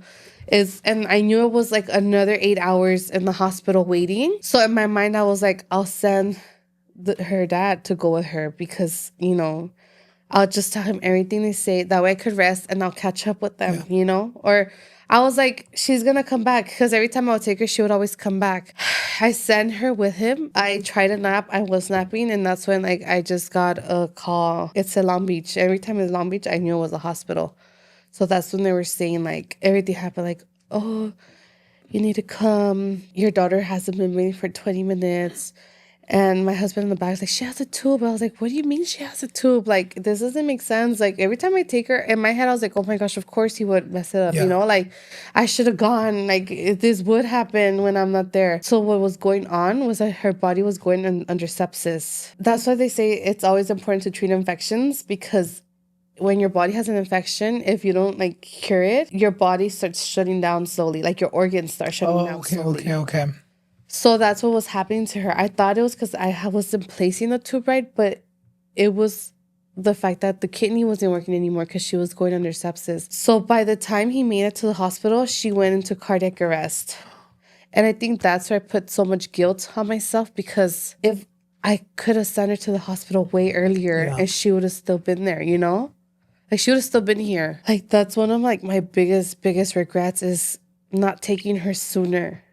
And I remember even asking the doctor, like, if I would have brought her sooner. And they didn't want to answer me because they knew, like, obviously the answer, if like I would have brought her sooner, it probably would have been okay. But they already knew kind of what was going to happen, because when your brain goes a long period of time without oxygen, it just stops functioning. Like, it swells up and it stops functioning. All I'm grateful for is that they were able to, like, revive her. When we got there, it was just crazy because, like, they had already looked at me in the eyes and they were like, she's gone. Like, she's not going to make it anymore. And I remember I was like, no, like, keep trying. They were waiting for someone to be there in the room with me for them to, like, officially tell me. That way, like, if anything happened, they could just, like, you know, like, I have someone there for support. So they kept trying. And then I just see, like, my dad and my sister walk in the room. And as soon as they walked in, they're like, we got a pulse. And that's when I was like, I literally just started breathing. Like, literally, I was like, okay, you know, everything's going to be fine. She's going to make it. She always pulls through. Little did I know that what I had just mentioned, that if your brain goes a long period of time without oxygen, it starts swelling up and then you get brain damage. 7 days later, that's when they considered her brain dead. We chose a day to extubate her. I mean, I just carried her while it happened, and I got to bathe her one last time. I got to do her hair, dress her up, and then just hold her in my arms until her heart stopped beating on its own. And, I'm so sorry. Yeah. How was it like, you know, grieving from that? You know, obviamente, you were so hopeful that she was going to make it, and, you know, she lost her battle. How did the next couple of weeks, days, months look like for you? Was it something that, like, were you in shock? Were you, like, immediately, like, going through it? What was that like for you? I couldn't go back home that day, because just seeing all her things there, like, it was just crazy. Like, I couldn't experience that. So I remember I went to my mother-in-law's, and the crazy part is, like, my husband was grieving differently, and the whole night he kept playing videos of her, like, and I just kept hearing her. Every time I heard her voice, just broke my heart. Like, it was like such an uneasy feeling.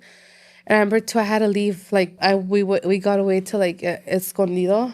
We got a hotel or something, and you're just there, but it's just like immense pain in your body. Like, I couldn't even function.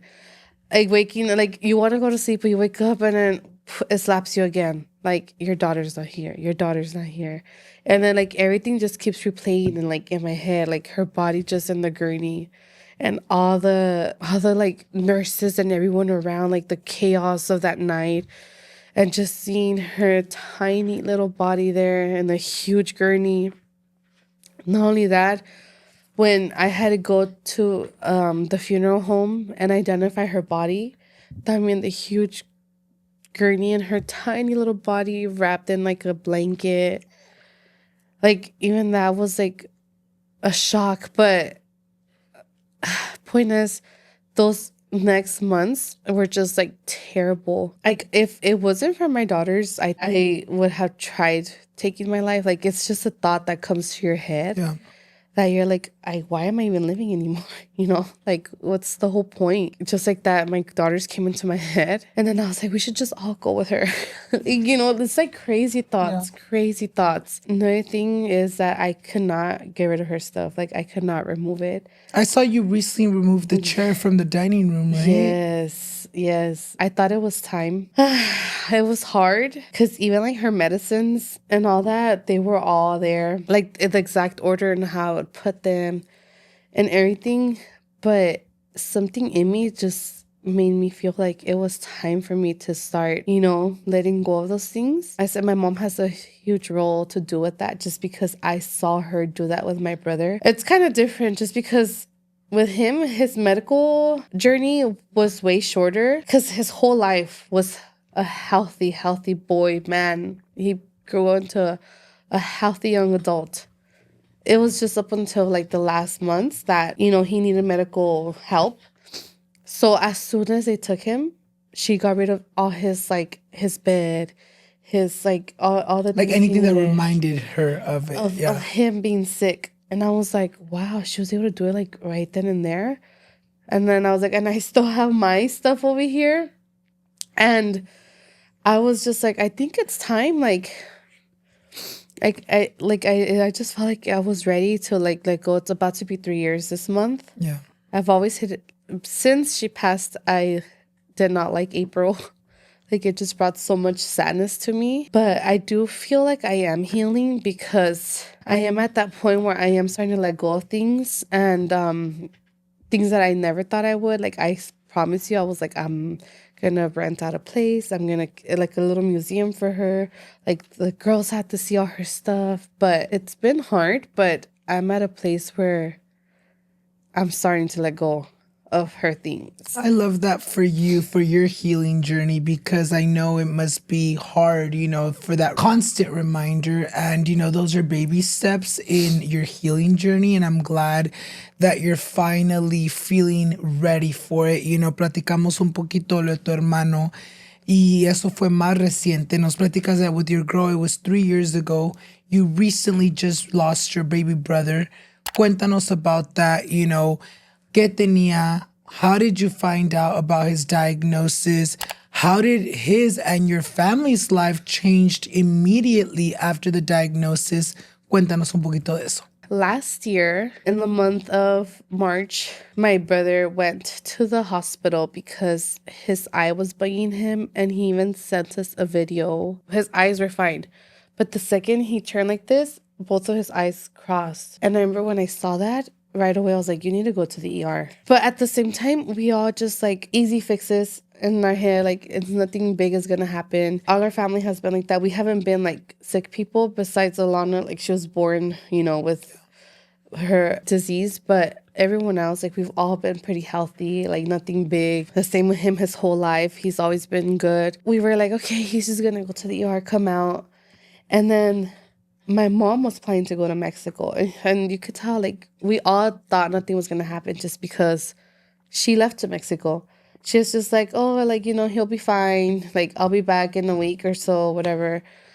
Or 2 weeks. I don't even know how long she was going to take there. And I was like, Mom, like, but me, because of all the trauma with my daughter, I'm already like, yeah, like, I take everything serious now. Like any oh little my thing gosh, could be something big. like, yeah. there's a possibility someone could die now just because my daughter died. Like, before, I was like that. I'm like, no, nothing's gonna happen. But yeah, or something but like now that. I was like, Mom, like, I can't believe you're leaving, and like, this is serious. And she was be like, you know how I told you she's so strong? I like, no, it's nothing big. Like, I'll just be back. Typical también, you know, like, she's Hispano, yeah. He went. And it's a good hospital, but the thing is, there's so many people in the ER. So he was like there for a few days. It was so packed. They had him in front of an elevator. Like, they just put a bed, and he wasn't the only one. There was like a row of like patients. They just put curtains. They just had him like waiting there. And I remember I was like, oh, heck no. I have experience in hospital because of Alana. I was like, I'm going to go and I'm going to make sure to see what's going on. I'm going to go talk to the nurses. Like, I was the first one they told he had a tumor. I remember he went in because of the eye thing. They did an MRI. They saw the tumor in the MRI. But again, we knew he had something, but we didn't see the extent of it. So I was like, okay, he has a tumor. I don't know if I have mentioned this ever, like in any of my TikTok or whatever, but I used to have like a tumors to it, like one in each breast, but mine were benign. So since I have that like kind of experience that they weren't like malignant or anything like that, I was like, okay, it didn't sound so terrifying for me. It was a mixture of I kind of went through something and then, nothing happened. But at the same time, kind of like denial, like, wait, no, this can't be happening. Like, it wasn't processing right with any of us. I remember when we got there, his friend was there with him and she was bawling, like crying. And I remember me and my sister looked at each other. We're like, why is she crying so much? Like, nothing's gonna happen, in our heads. The thing with the hospitals is, man, I wouldn't even say love. I was gonna say love and hate relationship, but I don't even love them anymore. But because we always grow up thinking that they have the answers to everything, but they really don't. And the thing is, you have to ask questions and questions to get to the bottom of something, because they won't say the whole thing. Like, they just won't. And I kind of already had that in mind. I went and I was talking to his nurse. They're like, yeah, there's a tumor. It's the size. They showed me a picture of it. And I was like, I think until I saw it in the scan, I was like, there's a tumor in my brother's brain. Yeah. Like, that's when it hit me. I was like, whoa, I could see it. And then I was like, wait, so what's going to happen? Like, are they going to admit him? And I think what happened with us was like, we went into like a, let's fix him, type of mentality. Like, what can we do? Yes. That's what I'm saying. Like, I'm kind of upset because if we would have known, if I would have gone back, I would have waited and not tried to like, oh, let's get a surgery. Oh, let's do this, like, to see, because, well, I'll get there. So then they decided to admit him. And we were kind of like, yes, admit him. Like, let's do something about it, because, like, he can't be living like that, Like, we want him to get better fast. So I got them to take him to a room. And then that's when, like, the specialist kept coming, neuro. And they kind of explained, like, well, there's a tumor. We don't know what kind of tumor it is. It's in the brain, and it's in a very dangerous part of the brain. Anything can happen if it grows a little bit more. Like, it's in the part where, like, the memory is, the movement. Like, it was, and like, literally in the middle, it was in the middle of the brain. That's when they were like, okay, we first need to know what type of tumor it is. So they did a lumbar puncture. It's basically a needle. It's a spine to take out liquid. That way they can see if there's anything in his spine. That one came back negative. They also did blood tests. Everything was coming back normal. So in our head, we were like, everything's fine. Like, he's fine. So they're like, well, we do need a biopsy. That way we can see what it is. And I remember getting a biopsy too. Like, it's also like, just get a sample from the tumor to see if it's cancer or not. Tested, yeah. Or what type is it? Yeah. I was like, okay, well, I've done that before. But they're like, well, this is kind of like a major surgery because it's in the middle of his brain. Yeah.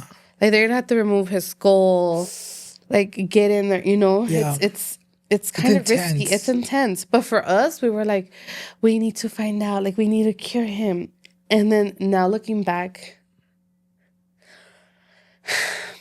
like, I wish we would have never done the biopsy, because I am pretty sure that is what spread the cancer, like, everywhere. Like I said before that, the lumbar puncture, everything came back negative. After that, he started complaining about his back. He would complain about something else and this and that. And we're like, oh, like, we don't know. I was like, maybe it's because they poked you for the lumbar puncture or whatever. When they did the surgery, they did like an extensive panel to see what it was. It took a few weeks, but the surgeon was the first one to tell us that it was a cancerous tumor. But because they're just surgeons, they don't know, anything behind that. So my mom made an appointment later on with the oncologist. 2 days before his birthday, they told him that it was like a terminal brain cancer. And it's a terminal brain cancer because no one will do an operation there because it's such a like sensitive area that I don't think any like neurosurgeon is willing to like actually, try to remove it or anything like that. Yeah. We started doing like clinical trials. One of the clinical trials was like a pill that was supposed to help shrink the tumor. And it was working. Like, the next time he went, it actually had shrunk the tumor. What messed them up was that later on, they were doing a scan and then they saw the spine. They're like, wait, what is that in the spine? So when they did like a full picture of the brain and the spine, they saw that it had spread throughout his Everywhere. brain and his spine. Yes, of course we were not going to tell him that. And at the time, like, he's a Gen Z, like, TikTok, he's everywhere. So I feel like I couldn't even speak a lot about this because he could see everything, that we're posting and all that. So that's why I remember I didn't feel comfortable, like, speaking about it. After we found that out, we were like, we're not gonna tell him any more news because, like, why are we just gonna, like, depress him? Why are we gonna, like, make him feel... Was he taking it like a champ at the beginning? Very much like, oh, I'm going to be good. Like, I'm Yes. excited for this to, like, the pain to go away. Or was he already feeling, like, down as soon as he heard cancer? All this was happening, like, within months. It's not like, oh, answers, this and that. So at the beginning, when he was in the hospital, he hated being in the hospital. Since the first time they admitted him, he was taking it like a champ. Like, everything we would tell him, like, I'm going to be there.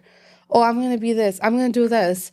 Like, one of his friends is going to run a marathon. Oh, I'll be there this weekend. Like, for everything, he was saying, like, he'll be there. Like, I'm going to be there. Even when we got out, he was still going to everything. He was, like, the president.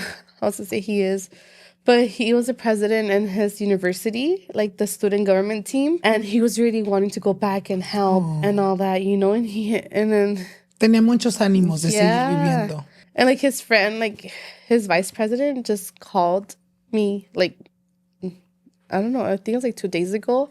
And she was telling me they're going to do an event that he had in mind. Like, he brought like a Squid Games, theme that they're going to do games. But it was his idea and they're barely going to do it and things like that. So he had like so much planned. And that's one of the memories I have of him. Like, before, like, that first time he was admitted, the doctor walked in and he was just laying down there. The only thing, it was his eye that was bothering him. But he could still see you straight and everything. Like, it wasn't anything, like, big. But the doctor came in. He's like, how are you? Like, do you have any goals and everything? And then, like, he was like, oh, yeah, I'm majoring in business. I'm going to have my own business one day. Like, I'm going to get married. Like, he was saying all his plans. And at that moment, we're like, yeah, like, he's going to do it. But later on, when they told us about the terminal, we were just, like, in shock. Did they give you guys, like, a time frame of living? Like, yeah, they said 1 year. He didn't even last a year. how much did he last? Well, yeah, it started in March, April, May, June, July, August, September, October, November, December. 9 months. Was there a moment when it started getting really hard to where it Yes. led to his passing? There was a point when he started getting seizures. And the first seizure he ever got, we were all terrified. Like, terrified, because never in our lives have we experienced a seizure like that. He couldn't talk. He was just like, I remember him sitting and he couldn't even move, and he's looking straight in your eye, but he couldn't talk. Nothing se le salía. He was like weak from all one side, and I was just like, we were like freaked out in that moment. We're like, oh my gosh, like, what's going on? Like, is he gonna, we just didn't know. Like, is he never gonna talk again? Yeah. And then when he was in the hospital, like, my sister was recording him, and like they were trying to talk to him, and he was like saying different, like, no le salía, like gibberish from his mouth, like, nothing was coming out right. So I was like, oh my gosh, I know, like, is this it? Like, are we losing him? Like, and not even like just like physically, I'm like mentally too, because like since the beginning they prepared us, like, okay, well, maybe like his mind is gonna stop working. He might stop talking. He might stop remembering. He might lose his memory. Anything. So at that moment, we're like, is this it? But no, he just had like a few seizures over the months. And then in August is when it started getting pretty bad. Every seizure he would have, he would kind of decline a little more. But he would always have like a period of time where like we would kind of lose him. Like, he would wake up, he would do things, but he wasn't all that there. Like, there was one time at the hospital where he would sit down in the bed, get up, go to the restroom. He said he needed to pee. He would come back. As soon as he sat down, I need to use the restroom. He would get back up, go use the restroom on repeat. So those were things that are like, okay, like, that's obviously not normal. Yeah. In those moments, we knew he wasn't like there. And then he would be like, do you hear? Like, he would always say, do you hear Summer? Summer, like, she's right here. But Summer wasn't there. Like, he would start picturing like Things. Like hallucinating almost? hallucinating. And for us, all that was new. Like, That's scary. And scary. We were not expecting that. The first seizure, like within that same day at night, he was already talking and back to normal. The second one, it took 2 days. And then the other one, it took 3 days. So it started gradually getting worse. And then with every time, he could do less when he would come back. Like, he'll talk to you and all that, but he was losing weight. he was getting weaker. And at the same time, he was doing radiation and like things like that. So by August, he was having like some episodes where he thought he was getting burned and like he couldn't breathe. He was like, I need water. Like he couldn't so we would take him to the hospital. And the thing is, when we were in the hospital, they weren't really doing anything to heal him. They would just had him there. Like, it wasn't like, oh, let's see what we could do. Like they it was just like waiting for it. Like, they were just kind of, The only reason why they had him and they were like attending him was because if anything, they could just intubate him and keep him alive. But towards the end, it was so sad seeing my parents experience that. Like, my dad literally thought he was going to like die in his arms like twice. Because of that, they got to the point where even his breathing was slowing down, because you could see on the monitor that it was like he could breathe good, but his brain was forgetting to breathe. So unless and this was happening when he was in conscience, like if he was like awake and aware, like he would continue breathing. It got to the point where like the doctors came in to tell my mom, like, okay, well, if anything, we're gonna intubate him. They always try to keep them alive, I guess, as long as they can. And then my mom's like, no, like, I don't want to intubate him, because he didn't want that either. Yeah. So then they decided to sign the DNR. And because of that, they were like, well, we're going to, like, you have two options. So we send you to the Rainbow Room or hospice. Like, it's just so hard hearing that, like, that's all they would say. Like, he's going to go on to die. But throughout this whole time, all of us were, like, so, like, strong in our faith. Like, he's not going to die. Like, we kept telling him too. And him too. Like, mentally, like, no, I'm going to be good. Like, everything's going to be fine. Like, all the time, my sister, my dad, everyone, like, would never tell him, like, you're not going to make it. You're going to make it. You're going to heal. You're going to this, like, throughout. So we kept hearing bad news, and it kept sinking our hearts.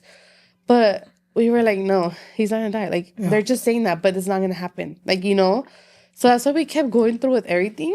It's almost kind of like a denial. Like, no, it's not. Like, in my head, I was like, I don't know what they're talking about. Yeah. Literally. And we never even told him that he went home hospice. We just told him, like, oh, they're discharging you. And he thought it was because he was getting better. Oh. I know. And even my dad, to this day, like, recently, he was like, he was in hospice? We're like, yes. Like, I don't know. At that point, we were just trying to save them from, like, all the pain, Like, who wants to know? See their son like that. Yeah, and even himself, like, I remember him crying to me, like, that he was scared. Like, imagine someone telling you, like, you're gonna die. Do you remember his last moments? Yeah, I was there, like, when it all happened. It actually happened kind of gradually, but at the same time, not so fast. Because, like I said, we thought he was gonna pass away in September when they sent him hospice, but somehow my mom managed to, like, kind of bring him back, and he was talking to us, and everything. And like I said, he had the seizures, and then there was one seizure he just never came back from. Like, I was waiting for him to come back, and I would always be like, hey, Georgie, look, this is what happened. Do you remember this? Like, I would always catch him up with everything. And I remember, like, I was, like, waiting, and every day that would pass, I was just like, where is he? Like, he's not coming back. Like, 2 days before, he stopped eating. And I think the hardest part was that by that time, he already couldn't get out of bed. I don't think people knew that he was in hospice. I never really mentioned it. But he already couldn't get out of bed. He couldn't do anything. He couldn't sit up. He didn't have strength. He was still talking at times. But 2 days or 3 days before, like, half of his face stopped kind of working. Like, we were feeding him, and you could just see everything drip. So, like, we saw him gradually, passing or, like, getting to that point. Like, we didn't want to call it, like, no, like, he's going to heal. But, like, it got to the point where inside, like, everything was hurting because we knew what was happening. But we didn't want to accept it. Yeah. And I remember at the time, I was also trying to lose weight.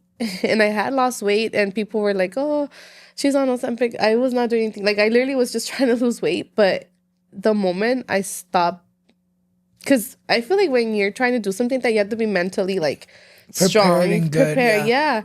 And when he wasn't coming back, like, mentally, when he wasn't coming back, that's when I started, like, binge eating again, like, or emotional eating. Like, I was like, oh my gosh, like, I would go, like, he wasn't like, he'll talk, but in a hallucinating way, like, not in a way that was like, oh, he's having Doing a conversation better, with me. Like, he wasn't aware anymore. He can't have a conversation like this. Yeah. Like, where he was aware of the day, of the time, and all that. So half of his face got paralyzed. I was also there the last time he ate, and I saw him, like, when he took his last bite, and he knew he couldn't eat anymore. Because my mom was, it was even a liquid. My mom was feeding him, and he was, like, trying so hardly to swallow it. He took, like, 2 bites. And then, like, by the third one, he did it. But when she tried again, he was just, like, he didn't even try anymore, you know, because he kind of knew, like, that's it. Like, I can't anymore. It was so hurtful because he was such a good eater. Like, he loved to eat, you know. Aww. And I think that was the hard part for me to watch, that he wasn't going to enjoy anything anymore. He always told us that he wanted to go eat a pizza at the beach when he got better. And we were all, like, waiting for the day for him to get better so we could get a pizza with him and, you know, eat. So just seeing him, like, not even be able to eat, I was like it's hard. Not gonna happen anymore. That was that. He was still trying to talk. He was still talking. I remember that was like the last time I was like, Georgie, I love you. And then he was like, I love you more. He would always say that. And then barely. And then another thing that I always had with him when he was a little kid, when Despicable Me came out. Sorry. No, you're good. It's okay. The phrase just gets me. But, oh shoot, I'm like a mess. But, like, there was a scene, I don't know if you remember, have you seen it? Mm-hmm. Where Vector gets the shrink ray, and then he's shrinking things in his restroom. And he's like, you've been shrunk. And then he would always finish it. He'll be like, tiny mouthwash. And like, since then, we always had that thing. And I remember, like, in me, like, I have to tell him one more time. That way I could hear him, and I'll record his last time telling me. And I remember I said it. I was like, you've been shrunk. And he could barely. He's like, tiny mouthwash. And, like, I just knew, you know? I'm so sorry. And then after that, like, slowly everyone just started, like, kind of realizing, like, well, like, it's getting near. He didn't drink water. He wasn't eating. And he was already getting stiff, too. And then the last day he tried talking, like, he was saying, like, but, like, it was coming out again, like muffles. Y también no se le entendía. And I also saw the moment where he just gave up in talking, too, because he knew, like, if he kept trying, he was just gonna stress himself out. He was really, like, not conscious that, like, those last 2 days, because he was stuck. Like, he was just stuck. And I think he was already paralyzed, because I would tell him to wiggle his feet, y lo más podía apenas con uno.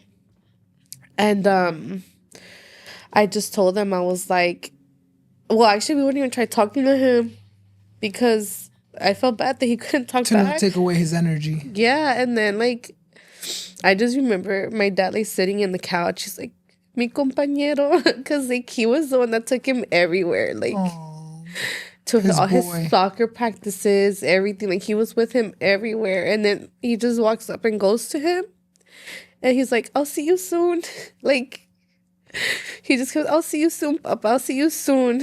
And then, like, that's when I was like, okay, I have to go tell him before, you know? Because I think all the time we were all trying to avoid the topic, like, that he might die. Like, we were always like, you're gonna live, you're gonna live, you're gonna live. Like, always. So I feel like I never really had that moment to actually have that conversation with him. Like, oh, like, in case you die, you know? Like, I never last words with him. I didn't even want to bring it up with him, like, when he was, like, lucid. So I remember in that moment, I was just like, Georgie, like, you know, I love you. I'm so proud of you, of everything you've done. And, like, because he has become such an inspiration to me. Like, you're such an inspiration to me. And say hi to Alana for me. And then that one was the one I was like, oh my gosh, like, this is real. Like, he's gonna go. And then we kind of all went in, took our turns, and 2 days after, no, maybe it was one day, on December 19th, I dropped off the girls to school. And every time, for like the last couple months, I always like went straight to my brother, always went straight to him. And that day, the same thing, like I had just dropped him off and I went with him. And as soon as I walked in, I already saw my mom like pacing like back and forth. Like she was already going like kind of like in shock. And then she's like, va a suceder, va a suceder. Like, and I was just like, oh my gosh. And I went. I remember the night, the day before the nurse was there. I placed my head on his heart. It was like pounding super fast, like tun, tun, tun, tun, tun, tun, like fast, fast. And then she's like, yeah, because the organ is the last one to work. And it's trying to like pump blood everywhere, like trying to wake up all the organs. Like, come on, let's do this, So that's why like when your body's slowly shutting down, it's always the heart, the last one. Yeah. And it's trying to compensate. And that's why it's beating so fast. So I was just like, oh my gosh. So I went to him and I could already see him like still. I remember the first thing I did was put my head on his heart to hear it, and you could just faintly, like it wasn't like the night before where you could hear like it was strong. It's just like and then it'll take a time like so, and I was just like, that was a second I was like, oh my gosh, like I kind of lost it. So I was like, no, I just looked up and was like, Georgie, like no.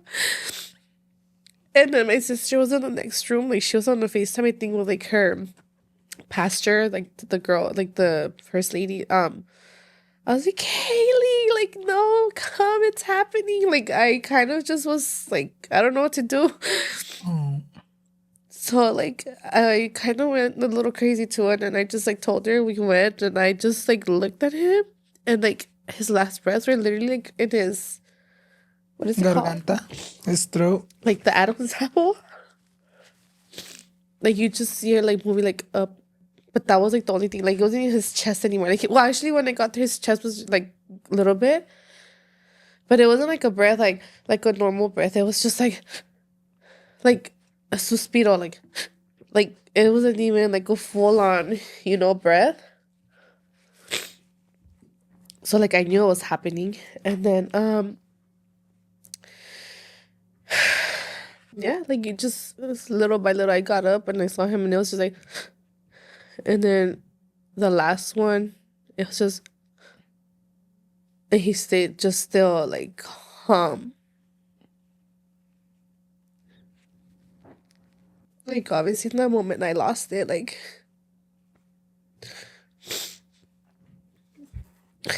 I really didn't want it to happen. Like I really did want God to do a miracle. We all thought he would. We were all praying, fasting. Like everyone was shocked. Like there's no way. Like because everyone was praying for him. Like so many people were praying for him at church, everywhere. Like, I cried. I hugged him. I was just there, like next to him. And then after that, I just went to his desk, and I just played the video from his TikTok, where he's playing the piano, and like it's a weird moment. Like you're just in shock and pain, and like there's just so much going on. Like it's internally it's so exhausting, and I remember I didn't want to leave him. I didn't want my mom to call the funeral home. I was like, no, don't call them, because I knew they were going to take him. I still remember that day, and I'm so glad I was able to experience and witness his last breath. But yeah, it was so hard. Like that, just him being there, and then they took him. I think that was the hardest part, watching them Take him. Like, he was born in that house. Like when my parents moved there, they got pregnant and they had him there, and then he died there too.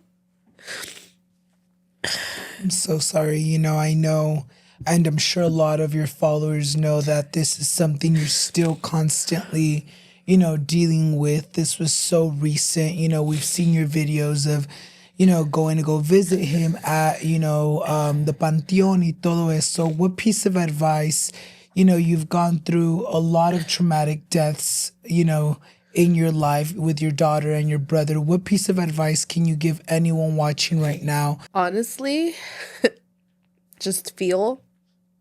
I don't think there's anything anyone could tell you to make you feel better in those moments, because the pain of losing someone is like terrible. It's unimaginable. And I don't think anyone, knows until they experience it, especially like so close, like immediate family. So, but one thing I have learned is like just feel. Like it's a hard thing to do because it's so painful. But like my counselor told me, like if you don't cry for him, who else will? Like he's your brother. Like just cry for him, like feel it, like everything.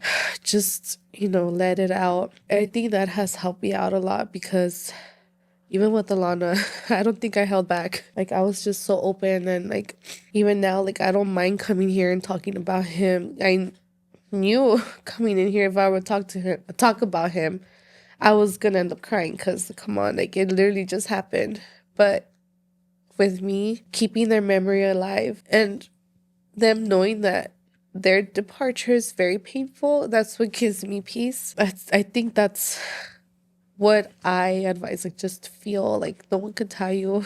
Yeah, I love that. I love that piece of advice because it is very real. Sometimes, we love to suppress our feelings. Sometimes we want to, not show our emotions or feel what we got to feel. But when you are grieving the loss of someone you love and care for, it is important, to really feel what you gotta feel, cry what you gotta cry, and, like you said, just keep their memories going in your heart. And, I know he's in a better place now and he's with your daughter. I've been having such a great conversation, amigas, pero, every great episode siempre tiene que llegar a un final. Antes de que nos vayamos, we're gonna end with the question that I love always ending with. Where do you see yourself in the next 5 years, career-wise, family-wise? ¿En dónde te miras tú en los próximos 5 años? Well, if I'm being honest, my recent experiences have taught me that I'm not in control of anything. So my plans are to continue doing social media, if God permits. And, continue raising my family. I want to get to the point where my goal is for my kids, if they were ever to have an interview like this, they could say they grew up feeling loved or, living in a house full of discipline, because honestly, I struggle a lot with that. So that's my goal, to, get organized and, just have some discipline with my life. But other than that, literally, I am just going to leave it all in God's hands, because at the end of the day, it's whatever he chooses. And if he wants, I'm going to continue doing this. If he doesn't, then I'm probably just going to go back to school or go back to work. I already have my bachelor's, but I also want my master's degree, and, finish off there. And yeah. Thank you. I really do hope that, you find peace with everything you've gone through. And, I know a lot of people at home watching are touched by your testimony, are touched by your story, and thank you so much for allowing me to share your story, to have this conversation with me. Yo sé que ustedes allá en casita también les encantó. Si ustedes todavía, amigas, no han ido a seguirla, make sure you guys do. I will leave all her links down below as well as on the screen. Y no se les olvide también seguirme a mí so you guys won't miss any future episodes. And with that being said, thank you so much for being here. And thank you guys so much for watching. And we'll see you guys in the next one. Bye, guys. Thank you. Thank you. It's so really